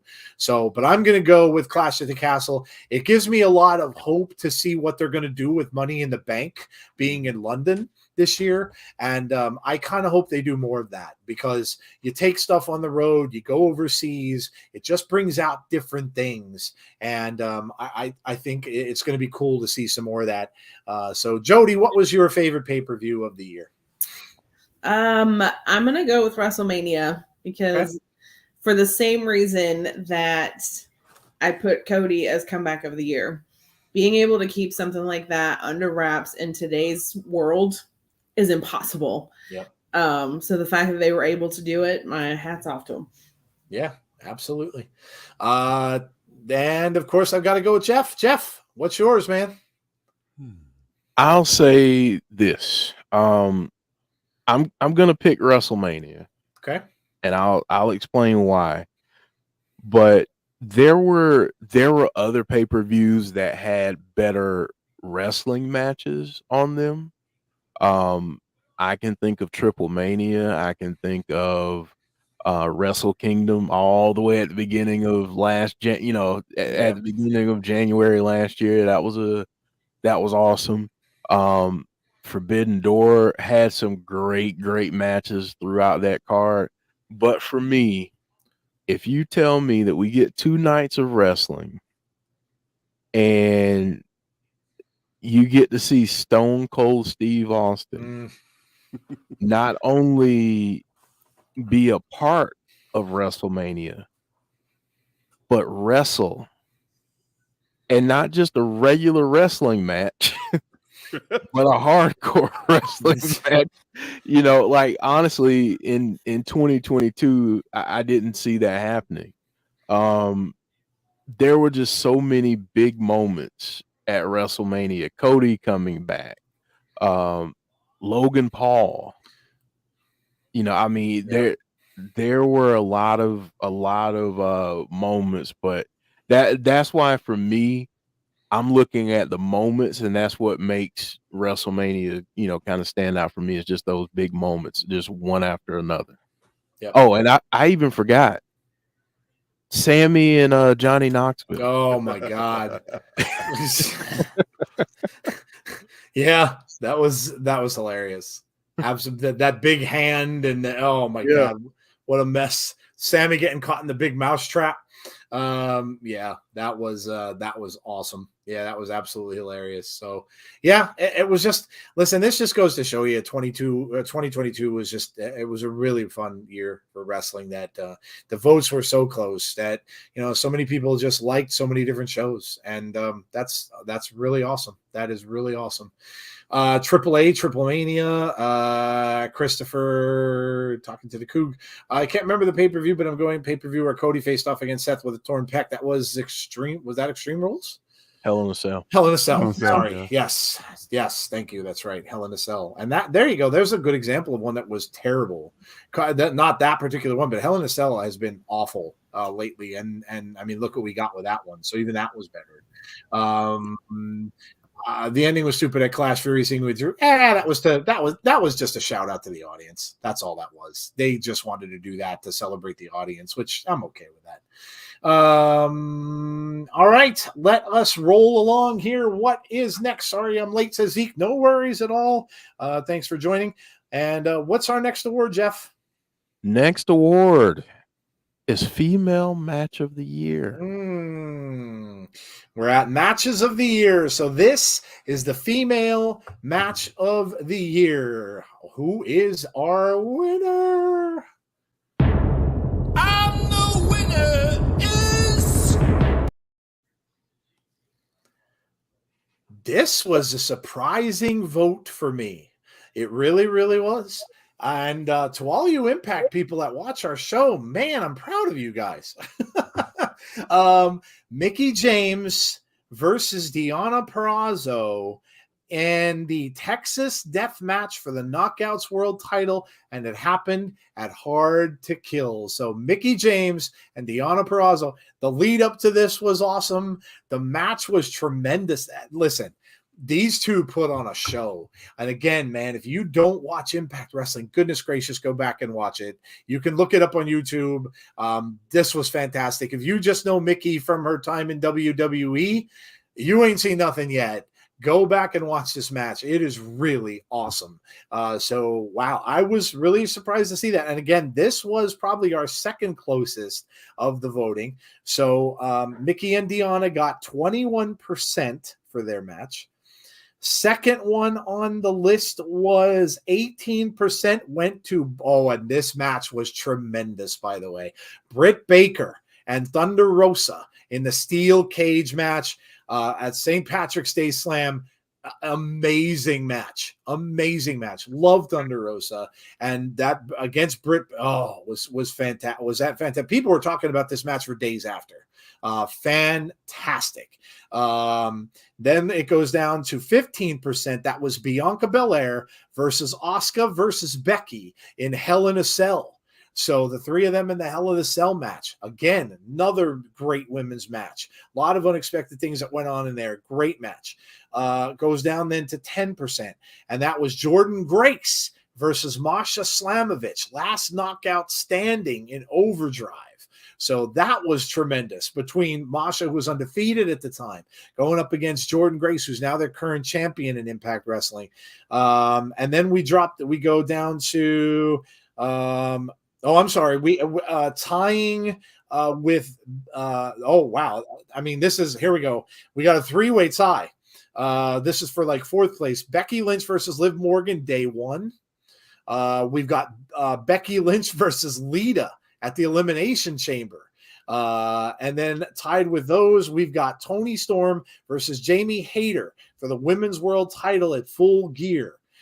There were just a tremendous amount of great women's matches. Some of the other mentions, Queen of the Mountain match at Impact Wrestling. Remember the Queen, the penalty box? Yep. A tremendous women's match. We had, let's see what else we had mentioned here. Did I get them all? I think I may have one other vote that was listed. Oh, there were a couple. Becky versus Bianca Belair at WrestleMania. Women's War Games, going back to what Tazzy was saying. Oh, he loves War Games, the Women's War Games match. And Bianca versus Becky at WrestleMania 38. So there you go. And you could see I was shocked at the results with this one, but I'm very thrilled with it. Mickey versus Deonna was the winner. So Jeff, let me start with you. So many good women's matches this year, amazing women's matches. What is your vote for women's match of the year? Man, like you said, there were so many good ones. I can think of Bianca and Becky at SummerSlam. I thought that was a tremendous match. Mm-hmm. Obviously, I got to see one, Masha and Jordan Grace, which was tremendous. I got to see another one that same night, Mickey and Mia Yim. Yeah, really good. And I don't think that match gets the credit it deserves. And Bonus Baby brings up a recent one, Toni Storm and Sheeta. Yep. If you haven't seen that one, go check that one out because that was a great match here recently. Kind of to end the year. For me, it's so tough because there's so many good ones. Mm-hmm. But seeing Jordan Grace and Masha live and what they did, that the significance of that match, that being Masha's first loss. Yes. Going into that, everybody was picking Masha to win because she was just unstoppable. Yep. How was Jordan going to beat her? And the story that they told in that match, and all the false finishes and everything, I just thought it was tremendous. So that's my women's match of the year. Yep, absolutely. I am going to go with, of course, the one that's up there. How can I vote against Mickey James? Mickey and Deonna Purrazzo. But the other one I'm going to put up there with it is that Queen of the Mountain match. Again, I love new things. When I see something I've never seen before, I always enjoy it. And I didn't know what that thing was. And then I heard about it and I watched it and we're watching along with it. And I'm trying to call it and it was absolute chaos. People in the penalty box, no idea when they were coming out. What's going on with all this? It was insane, but I absolutely loved it. So I'm going to go with the Impact Queen of the Mountain, tied with the one that everybody voted number one, Mickey James versus Deonna Purrazzo. I love the lead-in. I mean, they fought on a farm, for God's sake. They were at Mickey's ranch, and they were fighting in the ranch. So, I mean, it was absolutely awesome. And listen, we may get something. Well, let's save that for the predictions. But yeah, those would be my two choices. So, Tazzy, let me go with you. Women's match of the year for you. First of all, I want to give a big shout out to Jeff on this because he introduced me to a star a couple years ago, and this is the reason I'm choosing this match because this is the reason why I did the watch along for it to watch this match, and I was very impressed. The Jamie Hayter and Toni Storm match was incredible. It was insane. Actually, by the way, I'm doing a tie, by the way, just to throw that out there. This match was incredible. It was like you could tell the fans was into it. You could tell they was tired after the match. And the moment of Jamie Hayter holding up that title afterwards was insane. It was like, wow, that's a good moment right there. Like she actually deserves that. So shout out to that. And of course, I have to choose the war game match for the women. That was insane too. So yeah, that's my two. All right. James Chadwick mentioning Camille versus Taya was amazing as well. Deanna versus Mickey had Hard to Kill. Hey, Coaster Maniacs, how are you doing? Hope you're well. Women's War Games, I really like Queen of the Mountain.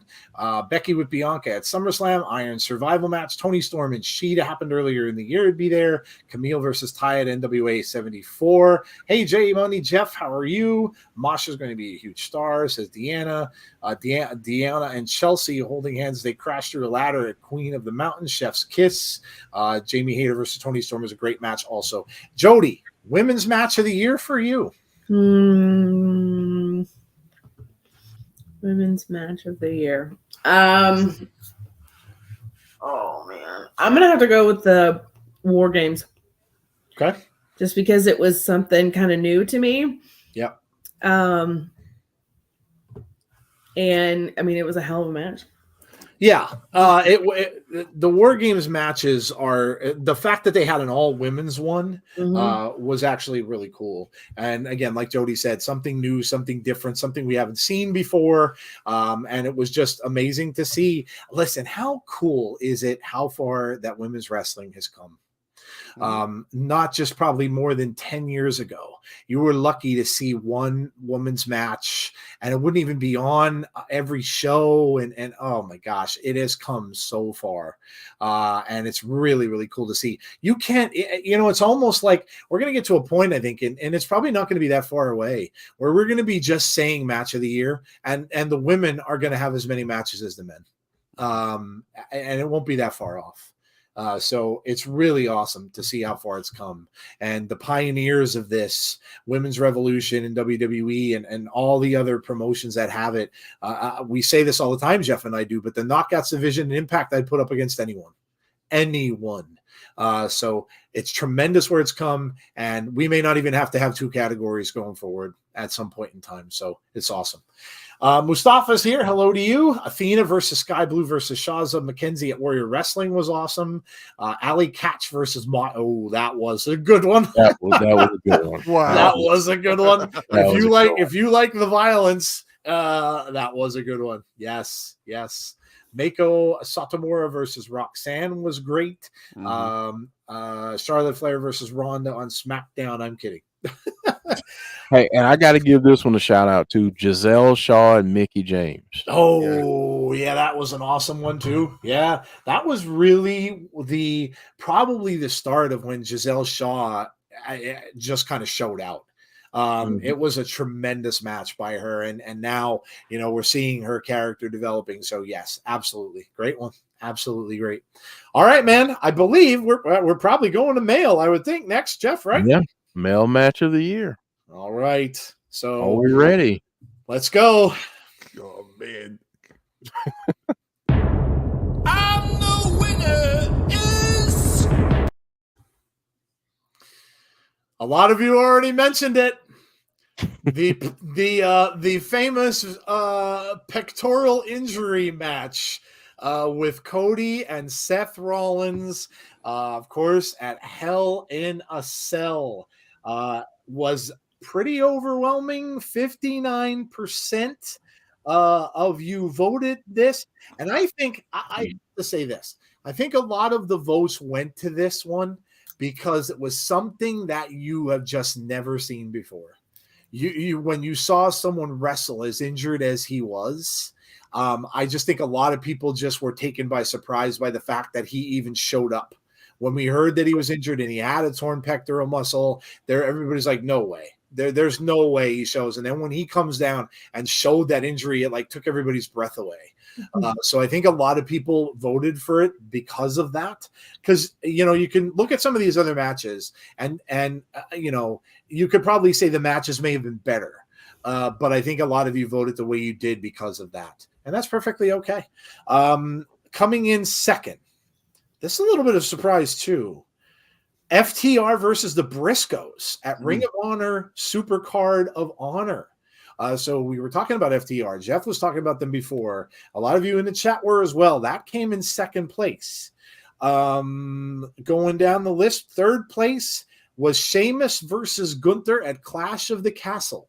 So that was a banger. Yeah, a banger after. Fourth place, we had a bunch. Bryan Danielson versus Adam Hangman Page at AEW Dynamite. We had CM Punk versus MJF, the dog collar match at Revolution.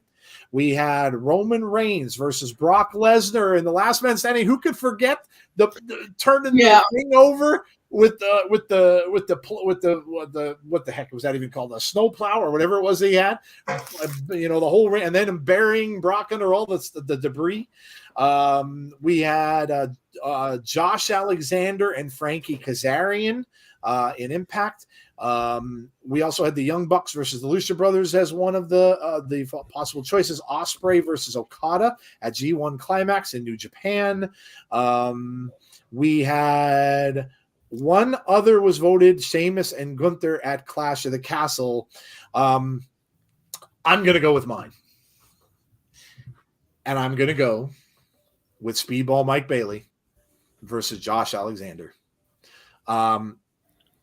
You can talk about, and a lot of people are like, what? Who's Speedball Mike Bailey? You wouldn't know who he is unless you watch Impact Wrestling, but I'm going to tell you something. And Tazzy, I think Tazzy and I did the watch along for that. Am I right? Mm-hmm.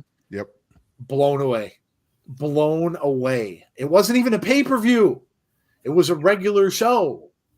And that match was freaking amazing. Impact voted it their match of the year, and it damn well deserves it. Speedball Mike Bailey had a tremendous, tremendous year. Josh Alexander had a tremendous year, and the two of them faced off. And it was unfreaking believable to watch. What a match. Back and forth, false finishes. You did not know who was going to win that match.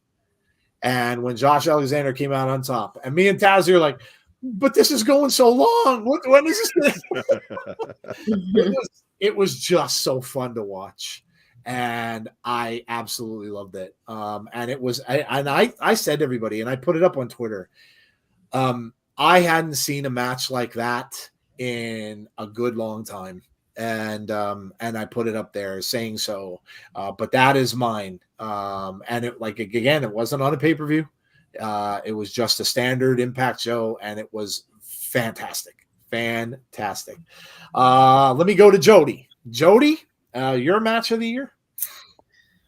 I do want to give honorable mention to Roman Reigns versus Brock Lesnar with the tractor, because that was just funny. And it was so entertaining to watch. Yeah. But I'm going to agree here. Cody Rhodes and Seth Rollins, that shock factor, especially being a nurse, he comes out and he takes that jacket off, and watching him have to suffer through that match, knowing how much pain he was in.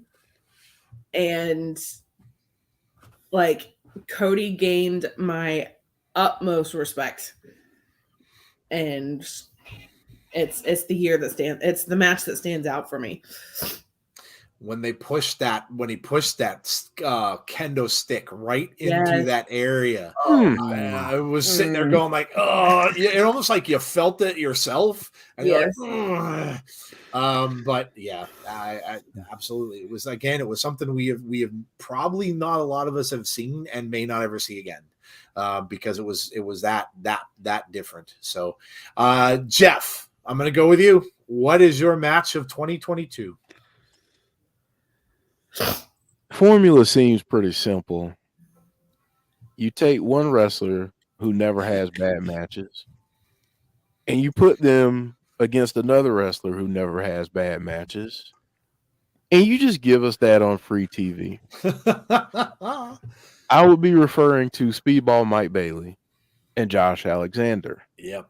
Who made it very difficult for me to decide on another category that's coming up at the end.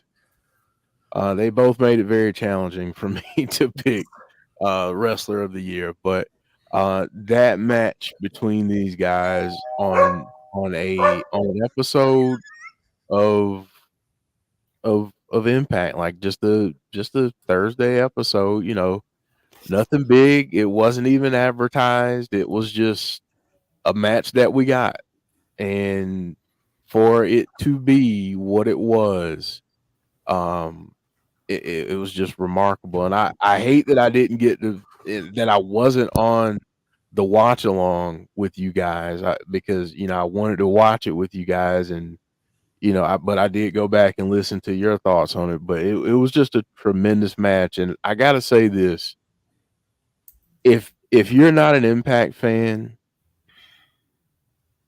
it's fine. It's okay. Go look at Josh's matches outside of Impact. Go look at Speedball's matches outside of Impact, and look at the year both of these guys have had. And I would even throw Alex Shelley into the mix for this year too. So just if you don't know about Speedball and Josh Alexander, if you haven't seen that match, do yourself a favor early here in 2023 so you can set the bar, set the standard for what great matches should be. Go watch that match. Yeah, without a doubt. You really should if you haven't seen it already. My pizza arrived. Actually, my daughter arrived. Wasn't a pizza.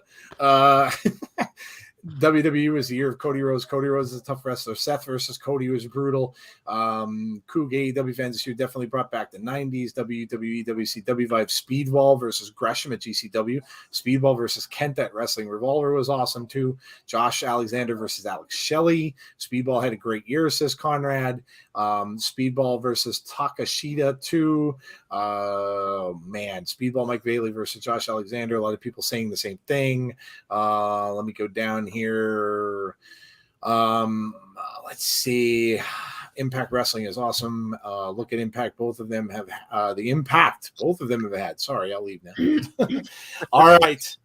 Let me go with Tazzy. You guys know me very well, right? And you guys know what makes me like a matches. So I got a tie actually because both these matches had both of you got ready psychology and storyline in the ring. The match with Seth Rollins and Cody Rhodes in a Hell in a Cell, by the way. Just when the jacket comes off, the emotions were. I bet you. I believe this was in Chicago, by the way. The emotions that everybody got in the match because everybody knew what's going on, and just to see every time Cody Rhodes did a move, you're like, oh no, don't do that, no, stop. You know what I mean?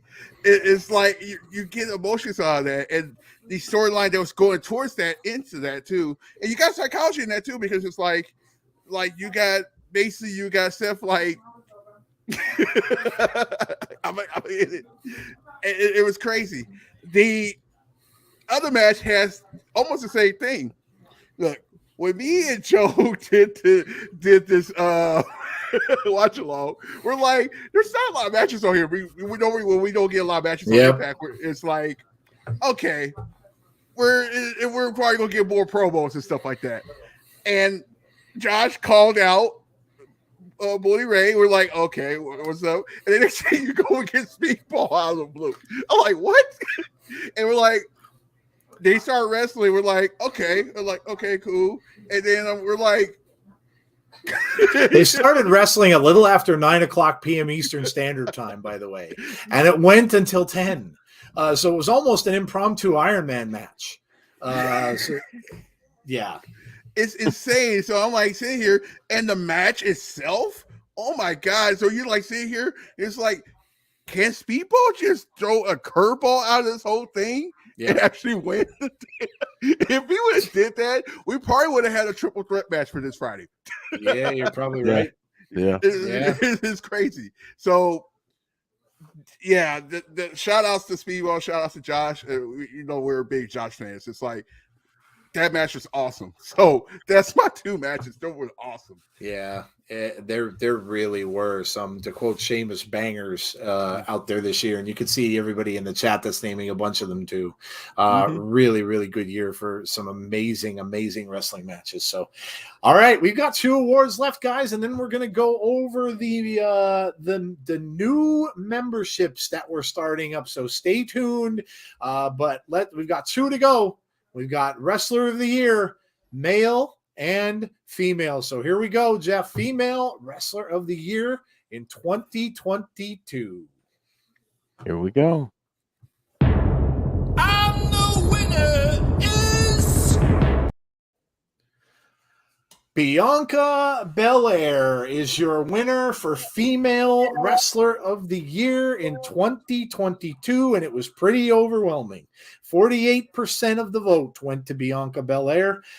We had 3 of them come in second but it was a good distance, 10%. But we had Liv Morgan, so good for Liv.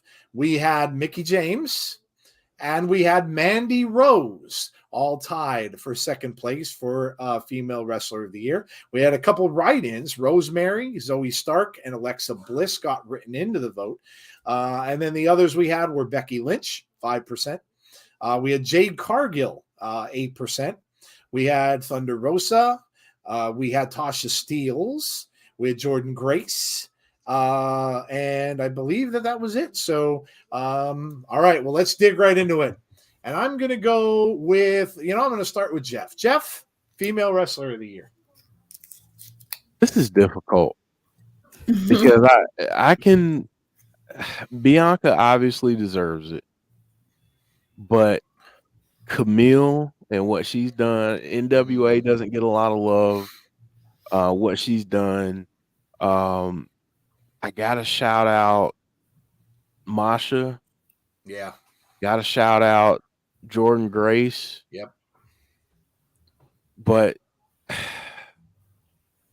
I'm gonna stick with Bianca, but another name that I struggled with was Mandy Rose. Those were that's who I was deciding between. So but for me, I'm gonna stick with Bianca.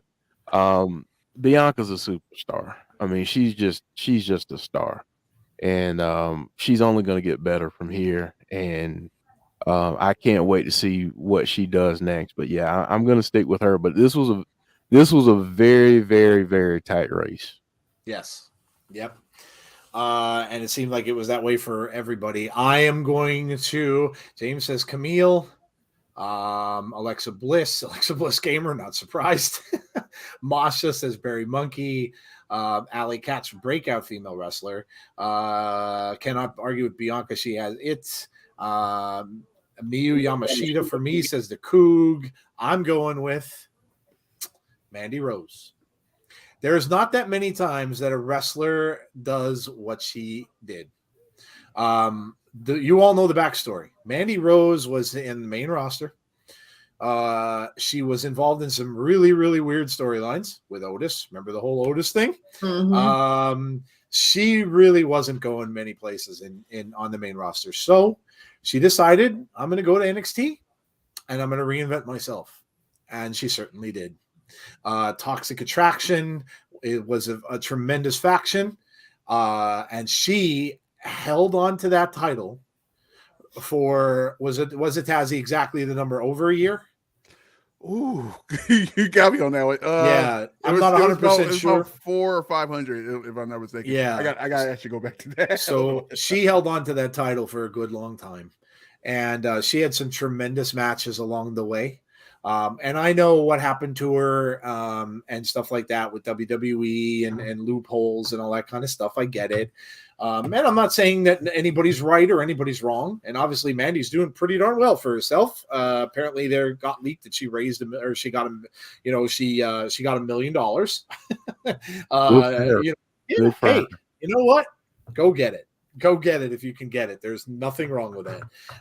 But she did some things that not many women do. And while Bianca is awesome, and I'm not going to certainly take that away from her, but Mandy just had a tremendous year last year. She didn't lose. And it's not like she sat on the title and didn't wrestle. She wrestled some, amazing women down there, and she beat every one of them. And Mandy was dominant in NXT. So Mandy Rose is my vote. That's 413. 413 days. Yeah. That's pretty amazing. That's pretty amazing. So Mandy Rose gets my vote. Tazzy, I'll go with you. There is so many wrestlers that deserves this honor, honestly. Shout out to Bianca Belair because honestly, she's like just as a superstar. I can't wait until she actually switch her character because you know that's going to happen, or her turn heel or something like that. You know it's going to happen eventually. So I'm looking forward to when she do that. Maybe she wins when she do that. I do want to bring out a breakout superstar too, a women's superstar, and that's Jamie Hayter. She came out of nowhere last year. Like I said, Jeff told me about her a couple years ago, and I was like, when she got on there, I'm like, interesting.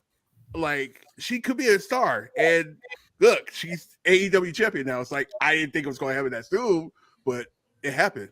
For me, you know me, being a NXT, I have no choice. I have to pick Mandy Rose. Mandy Rose, and people in the beginning was like, "Oh, she's not that good of a wrestler." Blah blah blah blah. I'm like, did you actually see her matches? The matches he had, there were some matches where it's like it was like brutal at times, and for her. Look at her. Do you really think she needs to wrestle? No, but she does it because she did love it. So, I mean, even the match, her last match with Roxanne Perez was great. Great, just to put Roxanne over, and you can feel the emotion in that match. It could have been match of the year, honestly. It could be, but guess what? It's on NXT. You know how that goes. So yeah, I'm choosing Mandy Rose, and hopefully, shout out to her. I hope she does well or wherever she does. More likely, she's probably gonna do some kind of modeling and stuff because she deserves to do that because that's, So we'll see. You might see her in the future back in WWE when it's all ties over. Never know. You can never say never in wrestling. And, I'm sure we'll, somebody asked us, was it Christopher? Yeah. Christopher asked, do we think she'll ever come back? I don't know if it'll be right away. She certainly has other things going on. So I wouldn't doubt it. If she does, I mean, I'm sure she's probably under a no compete clause, at least for a while. It'll probably be 90 days. But yeah, I wouldn't be surprised if I saw her back in wrestling at all. So Jody, female wrestler of the year. I mean, Bianca Belair, like everybody else has said, she is a superstar. Yeah, absolutely. She's got so much career ahead of her, and she's going to be awesome. She's a star. No doubt. All right, guys, we are at the last award. We are at Male Wrestler of the Year. For 2022, your votes for the Male Wrestler of the Year. Who won, Jeff? Who is our winner? Here we go. Male Wrestler of the Year. And the winner is. Oh, shocker. Yeah. Look at those teeth. How can you vote for anyone else? Wow, right? Wow, Roman Reigns. The guy didn't lose. when you listen to or read or look at PWI's top 100 or whatever they do, top, whatever wrestlers. One of the big things that they look at in Wrestler of the Year, and I believe he was their Wrestler of the Year too, is championship matches, how many of them they won, how long they've held the titles. That's a thing. And that is how they judge wrestlers in PWI. And Roman hasn't lost. He's carried those titles for how long now? He's gone through, and he says this. He brags about it. Who's left? I've taken everybody down. He's now on his second turn with Kevin Owens. Mm-hmm. So who's left? He's taken on all comers and beat them all. He beat John Cena. He beat, so who is left? Drew McIntyre. I mean, the whole list, it just goes on and on and on. But it's tough to vote against Roman. He's done everything there is to do. There are some more out there though. So let me tell you how this worked out. 48% of you voted Roman Reigns. Then we had 18% of you. This was a little surprising for me. Second place, Seth Rollins. Seth Rollins, 18%. 15% of you was third place was Josh Alexander in Impact Wrestling. And then we had we had John Moxley got some votes. We had Speedball Mike Bailey, the aforementioned of, wrestling against Josh, got some votes. We had Bryan Danielson got some votes. We had other people written in. Sami Zayn got some votes. Eddie Edwards from Impact got some votes. Gunther even got some votes. And then a couple others in the category were Okada and Bobby Lashley also listed in there. But let's give ours. So, Jeff, I'll start with you this time, man. Male Wrestler of the Year. Oh, man. Like I said, for me, it was Roman Reigns is in my top 3, but there were 2 guys this year that separated themselves from me. And we talked about both of them earlier. Josh Alexander and Speedball Mike Bailey. If you look at the catalog, the body of work that Speedball put together over 2022, it's hard to deny that he's the wrestler of the year for me. Seeing what he did in Impact, he didn't have a bad match, period. I mean, at all.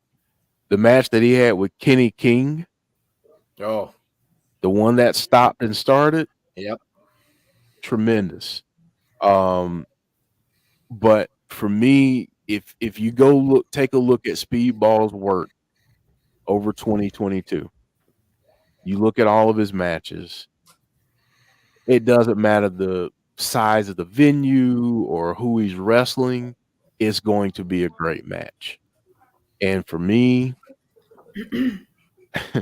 seeing what he did over the weekend, that we were at WrestleCon or wherever it was in Dallas, Speedball Mike Bailey, hands down for me, with Josh in a close second. Okay. Jody, I'll go with you. Male Wrestler of the Year. Who in the world is going to topple the Tribal Chief? Yeah. It's a great point. I mean, it doesn't look like anybody anytime soon. He is untouchable. Yeah, absolutely. Tazzy, go ahead, man. You're Wrestler of the Year. I am expecting next year, when we come back here next year, I'm expecting this to be even harder next year because I know Roman probably going about to take a break here pretty soon later on this year, and he's not gonna be here for the whole year, so it's gonna be a lot harder next year. And you got people out there like the MJFs in the world, people like that's gonna be out there. 2024, by the way. Not just kidding. Roman has very improved from when he first when he first came out as a single star. Like, his promos sucked. We're gonna say that right now. His promos sucked. There's actually there's a video of him and Cena, which is funny. Him and Cena going at it, and Cena just demolished him in the promo. And the crazy part about it, you come back to right before a little bit later on down the line, you got them two back again, and Roman is holding his own. It's like, wow, how big of a change this is. It's called growth. Mm-hmm. He grew up. He grew up into the Tribal Chief. Now, I'm going to tell you now, I'm not planning on him making Wrestler of the Year next year. Okay, I'm not planning on it. The closest, well, I don't know. Did I say it was my choice is Roman Reigns? My close second is Josh Alexander. Insane of a year he had. Like, he was involved in Impact story, mostly all of Impact storylines. It's insane how he just improved and improved and improved. It's insane. So yeah, it's Roman Reigns, but it was very, very close with Josh Alexander. Yeah, and I'm gonna choose. I am gonna choose Josh, the longest reigning Impact champion ever. That's saying something. Another guy who just took on all comers, Moose, T.I.G.S. The match that he had with Mike Bailey, which wasn't even for a title. Frankie Kazarian, the whole storyline with him leading up to that, and the match they had. You can literally go back and watch all of Josh's work, and you cannot say that he had a bad match. You cannot say. And now the work he's doing with Bully Ray, and we didn't even get the conclusion of that yet at this upcoming pay-per-view. Just unbelievable stuff. But Josh, well-deserved, one of the best male wrestlers out there, and has just had tremendous year, and is going to go down in history as one of the best Impact champions of all time. Unbelievably great year for Josh, and again, it just had so many great matches and so many great feuds, and it was a tremendous year. Remember, he was also going with the thing against Honor No More, holding Impact's flag for that, and he had matches against I'm trying to think back. The match against Jonah was tremendous. Just match after match. Josh just had a great year, and Josh is my pick. Roman in the second is Josh Alexander. Caspi Cody Rhodes, says Ryan. Cody for me, says Jeremy. Josh is awesome though. Josh Alexander, says Brandon. Moxley, a couple of votes for John Moxley out there. Okay. Let's see. Honorable mention to Seth Rollins though. He's been the most consistent all year. Yeah, a lot of, and there are people that are mentioning somebody said in the or I think RK Shuttlesworth said, sorry, no many more above him. The one thing you got to keep in mind about him, and I think a lot of people might say, well, he hasn't had a title or he didn't beat Roman or anything like that. You're right. He carried the title most recently for a little bit. But the one thing you got to think about with Seth is at a point in his career where he's not afraid to put over other talent.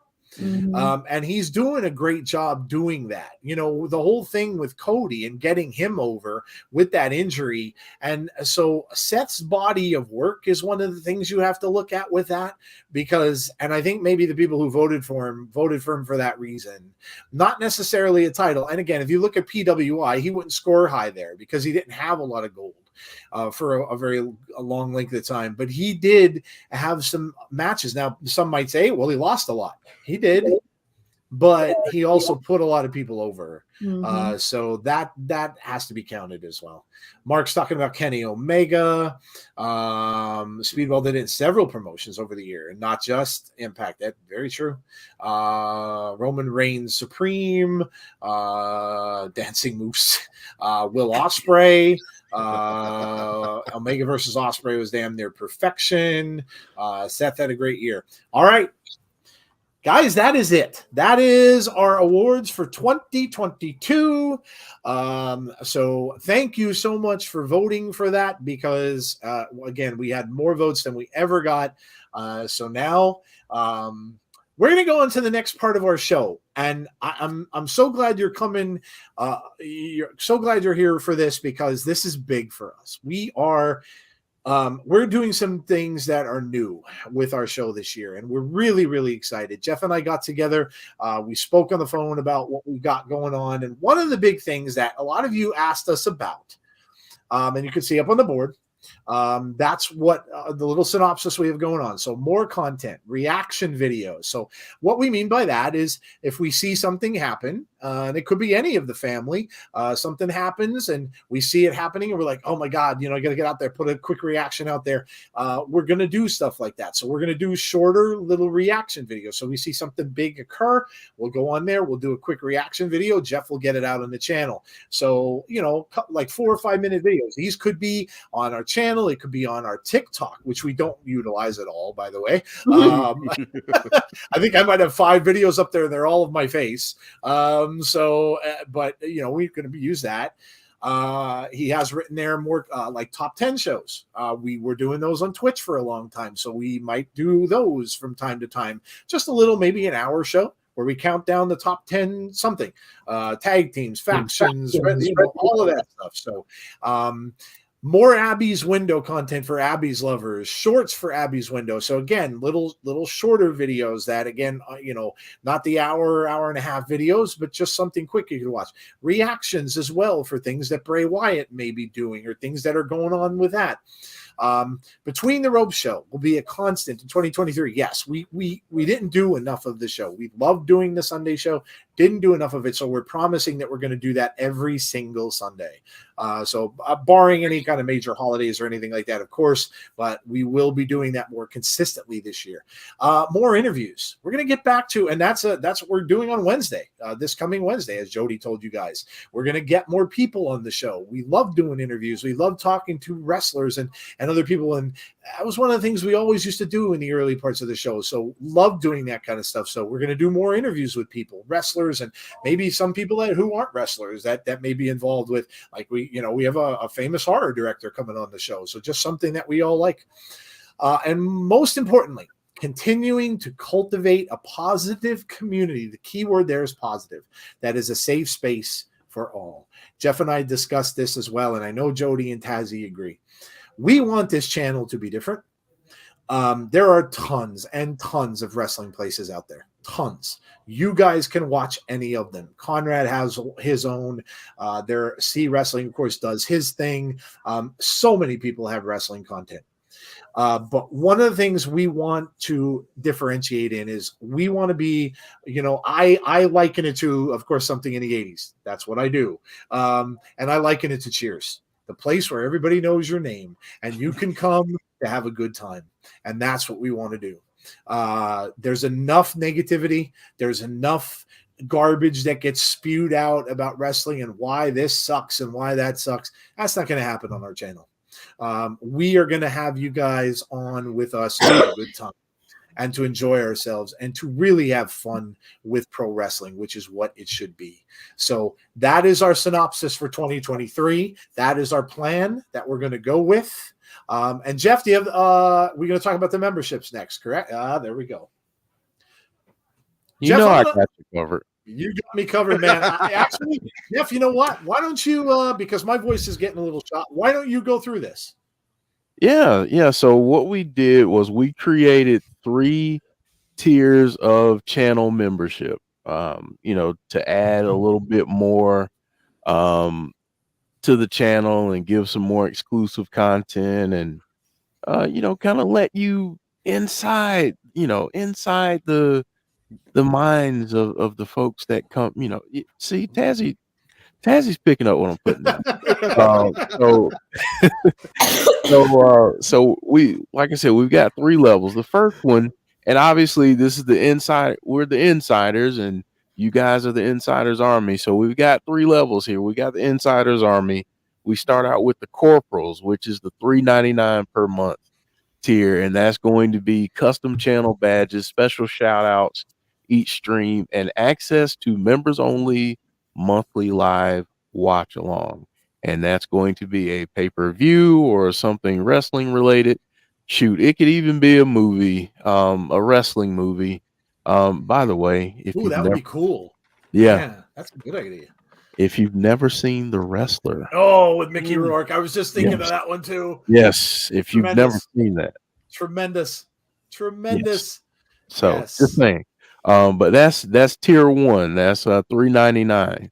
So then we move up to the sergeants in the Insiders Army, and for this tier 2. Oh, and I'm sorry, I didn't even mention this in tier 1.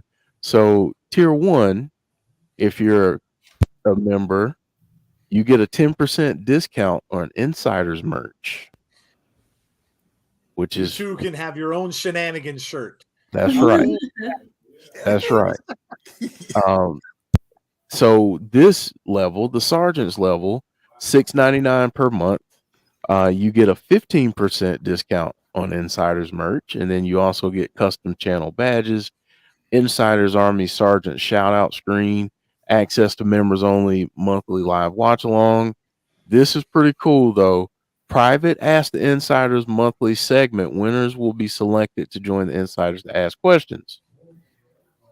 So that Yes. that's a pretty cool thing right there to ask us questions, and because a lot of times people have questions in the chat, we Yes. don't always get to them. So This is your chance. So, like Jeff just said, a lot of times one of the things we see in chat a lot, and we're doing watch alongs, is we'll see a lot of questions directed at us. Who's your favorite this? What's your favorite that? That kind of stuff. Well, if you do this, you will have private Ask the Insiders segment, basically, which you'll be able to come out and you'll be able to ask us right to our faces the questions that you may have always wanted to ask us. So yes, that's pretty cool. It's like I said, we tried to come up with things that are going to make this a little bit interactive, because a lot of people have memberships. Sometimes you don't feel that it's really worth it. I mean, we're not just going to do something and say, give us money and we're going to give you a badge. So a lot of people do that, but we wanted to make it a little more interactive with you guys. Okay, so that's one of the things we did there. Go ahead, Jeff. and then the final one, the lieutenants, at $10.99 per month, you get a 20% discount on insiders merch. And this is a long list, by the way. It is. So this is a good one. Custom channel badges, insiders army lieutenant shout out screen, exclusive Abby's window theory discussion stream. So what we are going to do, aside from the additional Abby's content that's going to be on the channel, you will have a chance to be selected to discuss your theory live on a stream with the one and only Abby and the rest of the folks that will be there with us. So that's a great opportunity to get some of those theories out there. We see a lot of those in chat a lot of times. And again, there's so much content, so much stuff that we cover, and it's hard to get to all the questions, and we feel bad because there's great stuff in there. So this is an opportunity for you to be able to discuss your theory on a stream, which is pretty awesome.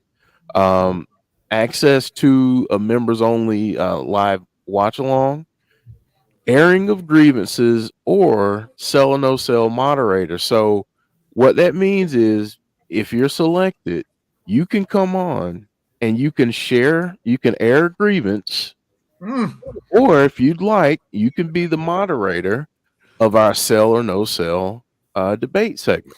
What Jeff's talking about there is, if you ever see, we got our inspirations for Sell or No Sell from the sports shows. So if you guys watch sports stuff, the Skip and Shannon show, or the Stephen A. Smith and whoever he pairs himself up with now, so that's in essence what it would be. You would kind of be the moderator, the person who is going to read the topic, and then Jeff and I will debate the topic, and then you basically get involved. That's what the moderator does. So there's that, and then of course the access to the monthly, the members only live watch alongs. Live watch alongs are going to be voted on by you. So we'll put out maybe 4 or 5 choices on the socials. We'll get the votes, and whatever, they could be, the watch alongs could be from WWE, WWF, ECW, Impact Wrestling, TNA. It could be NXT. So they will be out there and be voted on. It could be, oh my gosh, we could go back to the classic stuff from WWF with the Macho Man and with the, Hulk Hogan and whoever. So we could do all that stuff. Non-PG, you know what, James? Sure. Yes, Sure. Why not? Why not? So yes, continue, Jeff. Sorry. No, that's all good. So finally, you'll have again the same access to the private Ask the Insiders question session. We'll select folks in this tier that can come on and do that. So those are the memberships. They will be live this week. There you go. So yeah, we'll make an announcement on the socials when they're live and ready to go. So hopefully hopefully you'll be a part of that. Hopefully you'll become a member of the channel. Yes. It's Derek says, "You sure about that?" Oh, I'm damn sure. Yes, guys, I like I said, you've asked us for this. We've been around long enough now where we think it's time to do it. And like I said, we wanted to present it with you. WCW, sure. Steve G, yeah, absolutely. Anything we can get access to. So absolutely, why not? Love WCW stuff. I'd love to watch some of that. Do watch alongs for that stuff. Jeff and I did one classic pay-per-view watch along this past year, and we had a blast. Yep. So and it got tons of views, which was kind of shocking, to be honest. So absolutely, WCW one. You know what? We can even have fun with it if we do an ECW one, non-PG, because it's violent. It deserves non-PG. Why not? Why not? Right? Let's do it up. So yeah, it's but yes. So they're going to be out there. We thank you for joining if you do, and I hope that I hope that it's intriguing, that you're going to it's not just going to be a badge here or there. It's not going to just be your name highlighted. That's all included, but we're doing something a little bit different to get you guys more involved, get you guys like closer to us, and get you guys something in return. And it's not just the same old. So there you go. Exciting stuff. It really, really is exciting stuff. So, and we got Abby's involved, for those of you who are the Bray Wyatt fans. So that theory share, I think that's going to be big, because so many of you, like Jeff said, you want to share those theories, but a lot of times we have so many people in chat on Abby's, it's hard for them to come across it. And because they're discussing a lot of things that take a good amount of time to discuss, it's hard for them to read all those theories that are going by. And I'm sure some of you have really good ones. So now, there you go. You've got the chance to actually come out and say it. So big stuff. All right. For the end of our show, and we'll probably take about 15 minutes or so with this, or a little bit more, and we'll get out of here for the night. This is our look ahead, and there's the crystal ball to our 2023 predictions. So we're gonna talk about what we are gonna predict in 2023. Listen, the cuffs are off. You can predict whatever you want to in this, and we are going to go over some of our predictions and some of the things. And that doesn't have to be. There's no format. So it doesn't have to be WWE or NXT. We're not going to go down a list. We're just going to do some of the things that we think we're going to see happen in 2023 in pro wrestling. So again, it could be anything with stuff with the Vince stuff, or will WWE be sold, or is somebody going to get a title? Is there going to be a big, huge return? So all that kind of stuff is what we're going to go over here for our 2023 predictions. So we're just going to go round table here. So we will let's see. Wrestling my segment in my segment idea. Shout out to the Coug. Yes. That's who originally said, hey, are you guys going to do a look ahead to 2023? So shout out for suggesting that. Mark wants to know, when you mean coming out asking questions, you mean getting on screen or something in the membership? Yes. Yeah. Yep.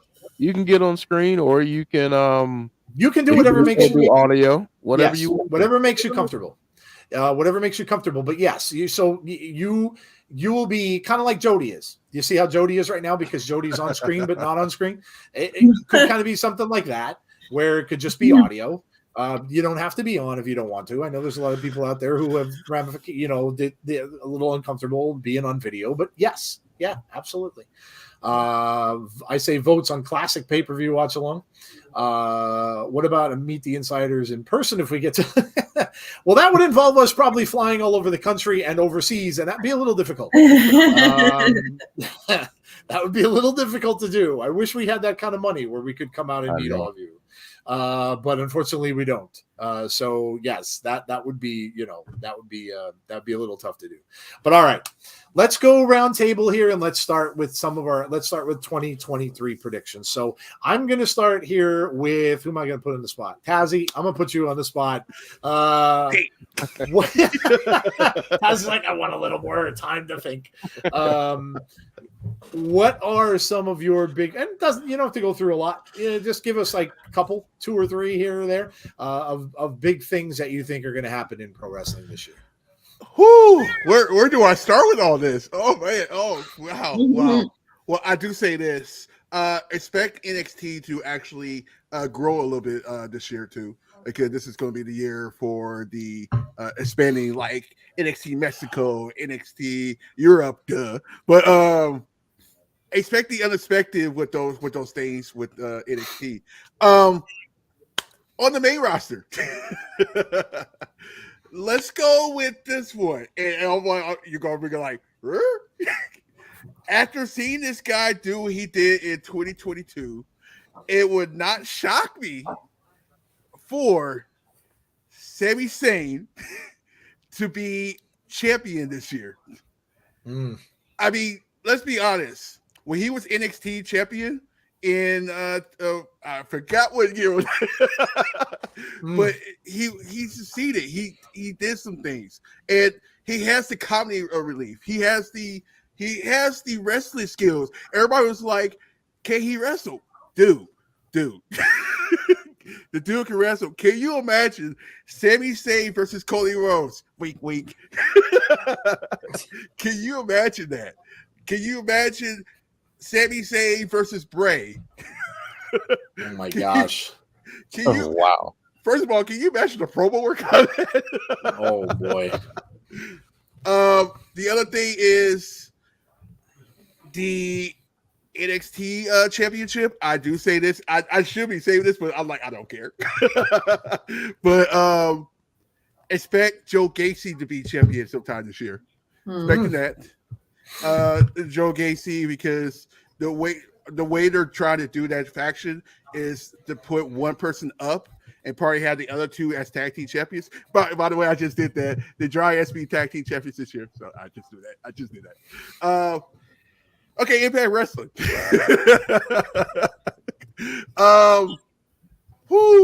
And this is not gonna be a shocker. Expect your Killer Kelly to be champion this year. I knew that was going to be your first one for Impact. Knew it. Knew it. Expecting that. Expect Moose to be champion again this year. Oh, okay. Yeah. Okay. Expect that. Expect, and this might happen very, very soon. Expect the Bullet Club to be champions this year. It's great. By the way, I'm doing this on top of my head, but if you guys notice this, AEW is going to be crazy because the way the AEW do things, and I'm trying to do it as fast as possible because I know we're trying to get out of here. They don't be shocked if you get a Kenny Omega versus MJF this year. Don't be shocked you get that. Don't be shocked you get Daniel Bryan versus Kenny Omega. I don't think did we get that yet? I don't think we got that yet. Don't be shocked and I'm not doing this because I really, really like her. Don't be shocked if Jamie Hayter be champion for the whole year. Don't be shocked about that. Other than that is it for me. All right, Jody, got any big predictions for 2023? I predict that I think that Cody Rhodes is going to win the Rumble. Yeah. I think we're going to end up with Bray versus Uncle Howdy maybe at WrestleMania. Mm-hmm.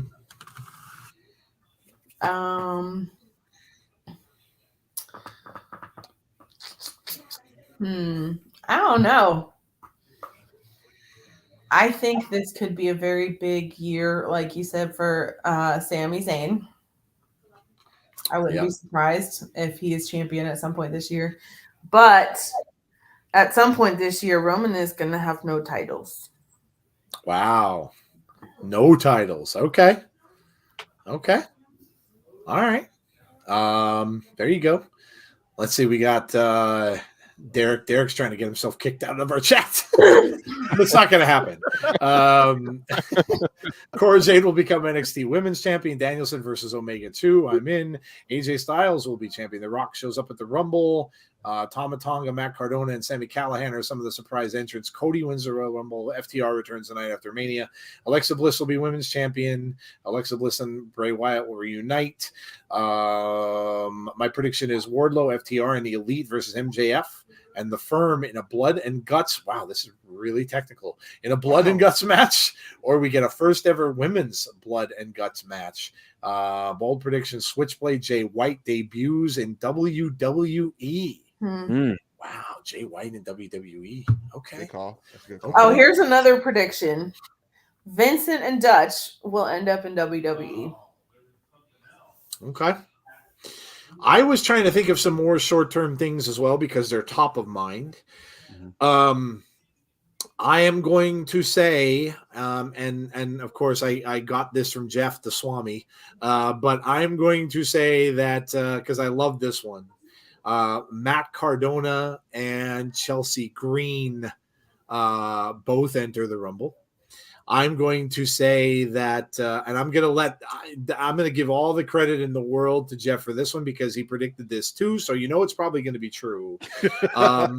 But Mickie James, and I'm not going to say she will because I don't want her to, but if Mickie James should lose on Friday, that Mickie James and her husband, Nick Aldis, could show up in WWE. So, so they're actually two of Jeff's. So I'm not even. I haven't even done mine yet because they're two of Jeff's, and Jeff's got a bunch more. Jeff's got a big one about the bloodline that's coming up too. But for me, I think we're going to get one of the coolest entrances we have ever seen at a WrestleMania from Bray Wyatt, and I do also, like Jody, believe that it's going to be Bray versus Howdy. But I think he's going to get played in by Code Orange. And they were supposed to do that before and never got a chance to. So I think we're going to see one of the coolest entrants that we've ever seen in a Mania from Bray Wyatt. Because remember, they can play with a whole bunch of stuff. They're in Hollywood. So they might have a bunch of special effects they can use and things like that. So I think we're going to get an amazing entrance from Bray Wyatt. What else? I also believe that Roman will lose the titles. I think there's a lot of people who are out there saying that he might wrestle twice at Mania, one for each belt. I don't know that that'll happen. But I, unlike others, don't think that he will lose his titles at Mania. I don't think that will happen. I think it's going to be somewhere else that he's going to drop the belts. Let me think here. Impact Wrestling. Wow. I think that the next big opponent for Josh Alexander following Bully Ray is going to be Steve Maclin. And I think he's going to get a tremendous amount of build-up to face him. If Mickie James does win at Hard to Kill and has the title and defeats Jordynne Grace, then I do believe, and I said this before, that Killer Kelly is the one that wins that number one contenders match and then will go up against Mickie James for the title. Now, is she the one that Mickie puts over? And is she the one that can say then that she ended Mickie James' career in Impact Wrestling? I don't know, but I think that could be a possibility. Let me think of what else. I'll also go out on a limb here, and this is a far out limb, and say that The Undertaker returns. I think he's going to come back for one more match. And I think it's going to be much like the Steve Austin thing that we saw at WrestleMania last year. So they're going to take great care that he, won't get injured or something like that. But I do believe he's going to come back and the return will be at SummerSlam. And I think he's going, SummerSlam. Yes. And I do believe he's going to have, where did he appear? Survivor Series. Yeah. I think he will end his career at a Survivor Series. And I think he will have that one last match where the fans can, can be there to, send him off with a huge standing ovation after that is all said and done. And I don't know who his opponent will be, but I do think we see that happen at some point too. And then just a quick little thing about the business end of it.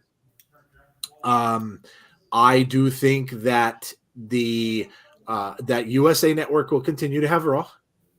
But I do think SmackDown will move. I don't know exactly where. Please. I do think it will.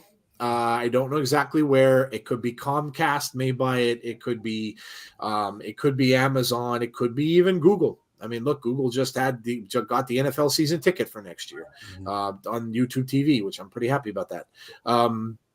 But I do believe that that SmackDown will not be on Fox anymore going forward.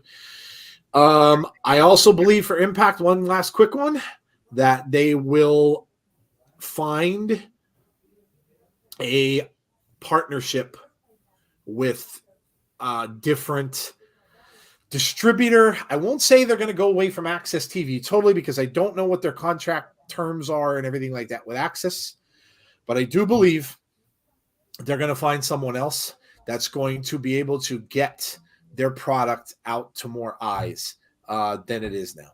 So those are my predictions for 2023, and we'll end up with Jeff for his. Because all of ours could be bunk. Jeff will get every single one right. So get your notebooks and pens out, write them all down, or your smartphones or whatever, jot them all down, and come back next year when we do this show, and let's find out how many Jeff gets right. And I'm trying to find some popcorn. And I will tell you, if he gets a whole bunch of the Impact ones right, then we then know for sure that Jeff is working for Impact Wrestling. He's writing for Impact Wrestling, and then we will know. Now, he could swerve us and he could get one automatically wrong, but let's just see. So Comcast is USA Network. I can see that. Saudi buys WWE. I sure hope not. Okay, Jeff, the floor is yours. All right. I'll start with the business stuff first. I think WWE will be sold this year. Okay. There's two companies that I think make the most sense for different reasons. One being Comcast, NBC, that whole network, because, the relationship with Peacock and everything like that. The other one may surprise some people, and that's Amazon. I think Amazon could buy WWE, and I think they could create the whole network setup and do the live shows. You could have additional programming. I think there's a lot of positives to having Amazon own WWE. And if you're a WWE fan, I don't think that's a bad thing. I don't think them being sold is a bad thing. Hopefully, the new company that buys them will keep certain people in certain places because of their knowledge of the business, and hopefully it wouldn't get too hokey. But that would be my, that's the business end of what I think may happen. So I'll quickly go through the rest of them because I'm going to save my big bloodline tease for last. Okay. Because I'm just a jerk like that. So AEW, and I mean this in the nicest possible way, I think AEW this year is going to grow up. And what I mean by that is I think AEW is getting to a point where it's like, okay, we have a buzz. We're traveling all around now. Thank you, Jeff Jarrett, for that influence, because that's where that's coming from. Now we need to get our ducks in a row. Now we need people that are ahead of talent, that are handling some of these things. The structure is changing. You can tell that. And I can tell you this right now, the product is getting better. The production is getting better, aside from a couple snafus here and there, but the production is getting better. It's trending upward, and I think by the end of the year, we'll be talking about how much growth has happened in AEW and how the viewership has grown for them too, because I think a lot of that is going to help down the road. In terms of Impact, Steve Macklin is going to be the Impact champion in 2023, Mm. and Masha Slamovich is going to be the Knockouts champion Mm. in 2023. And Trey Miguel is going to try option C. Oh boy. Wow. Okay. All right. So let me get to WWE now. I agree with Jody. By the end of 2023, Roman Reigns will have the nicest teeth in the world, but no belts. He will be beltless. Okay. And here's why. I believe the bloodline will implode. Mm. And I think we find out at some point this year that Sami Zayn was somehow sent to infiltrate the bloodline and cause it to lose sight of what their original mission was. Hmm. You're seeing them get a little more jokey, a little more goofy, except for Solo. How does that factor into their mindset when they get into some big moments? What's up with all of this stuff now with Roman apologizing? You know, obviously it's a setup, but is Roman the one really setting things up, or is he just the one thinking he is? Is he being Kaiser Sose, basically? If you've Mm. never seen The Usual Suspects, there's a movie to watch. Mm. But just ponder that. Maybe he was sent to infiltrate the bloodline and see if an outsider could get in. And that's Hmm. going to upset someone possibly. Hmm. And I'll just leave it there. Hmm. A little something to chew on. Interesting. Interesting. Conrad wants to know, does CM Punk return? And if yes, where? I do want to add a couple more things. Yeah, Somebody said about Cora Jane. They said to predict that Cora Jane. No, that's a spoiler. That's a spoiler. Cora Jane will be champion this year. Also, guys, if you have I know Joe said something about Code Orange. They have performed at WWE before. Go back and watch the Aleister Black entrance. yeah, From, that's back right. Mhm. Yeah, go back and check it out. It's actually really, really cool. So just throw that out there. Yep. To answer your question, Conrad, I don't think CM Punk will be back. I think he got what he wanted in AEW. I think that the return that he had was one of the biggest returns there was. But I kind of just think that he's done everything he could do. And I think he's sometimes when you go away for a while and then you have that big comeback and stuff like that, you answer all the questions you may have asked yourself. And I really don't know that there's really any reason for him to now, or to have, for him to come back again and do something again. I mean, if he did come back, I would imagine, I don't know. It's so hard to say because would it be in AEW? Would it be back in WWE? I don't know.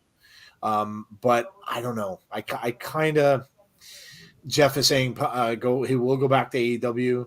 And that would make the most sense, I guess. But I don't know. I don't know. My mind tells me no. I think that he might have done what he needs to do in wrestling. So, could you guys see SmackDown on USA again? Anything is possible, Gust.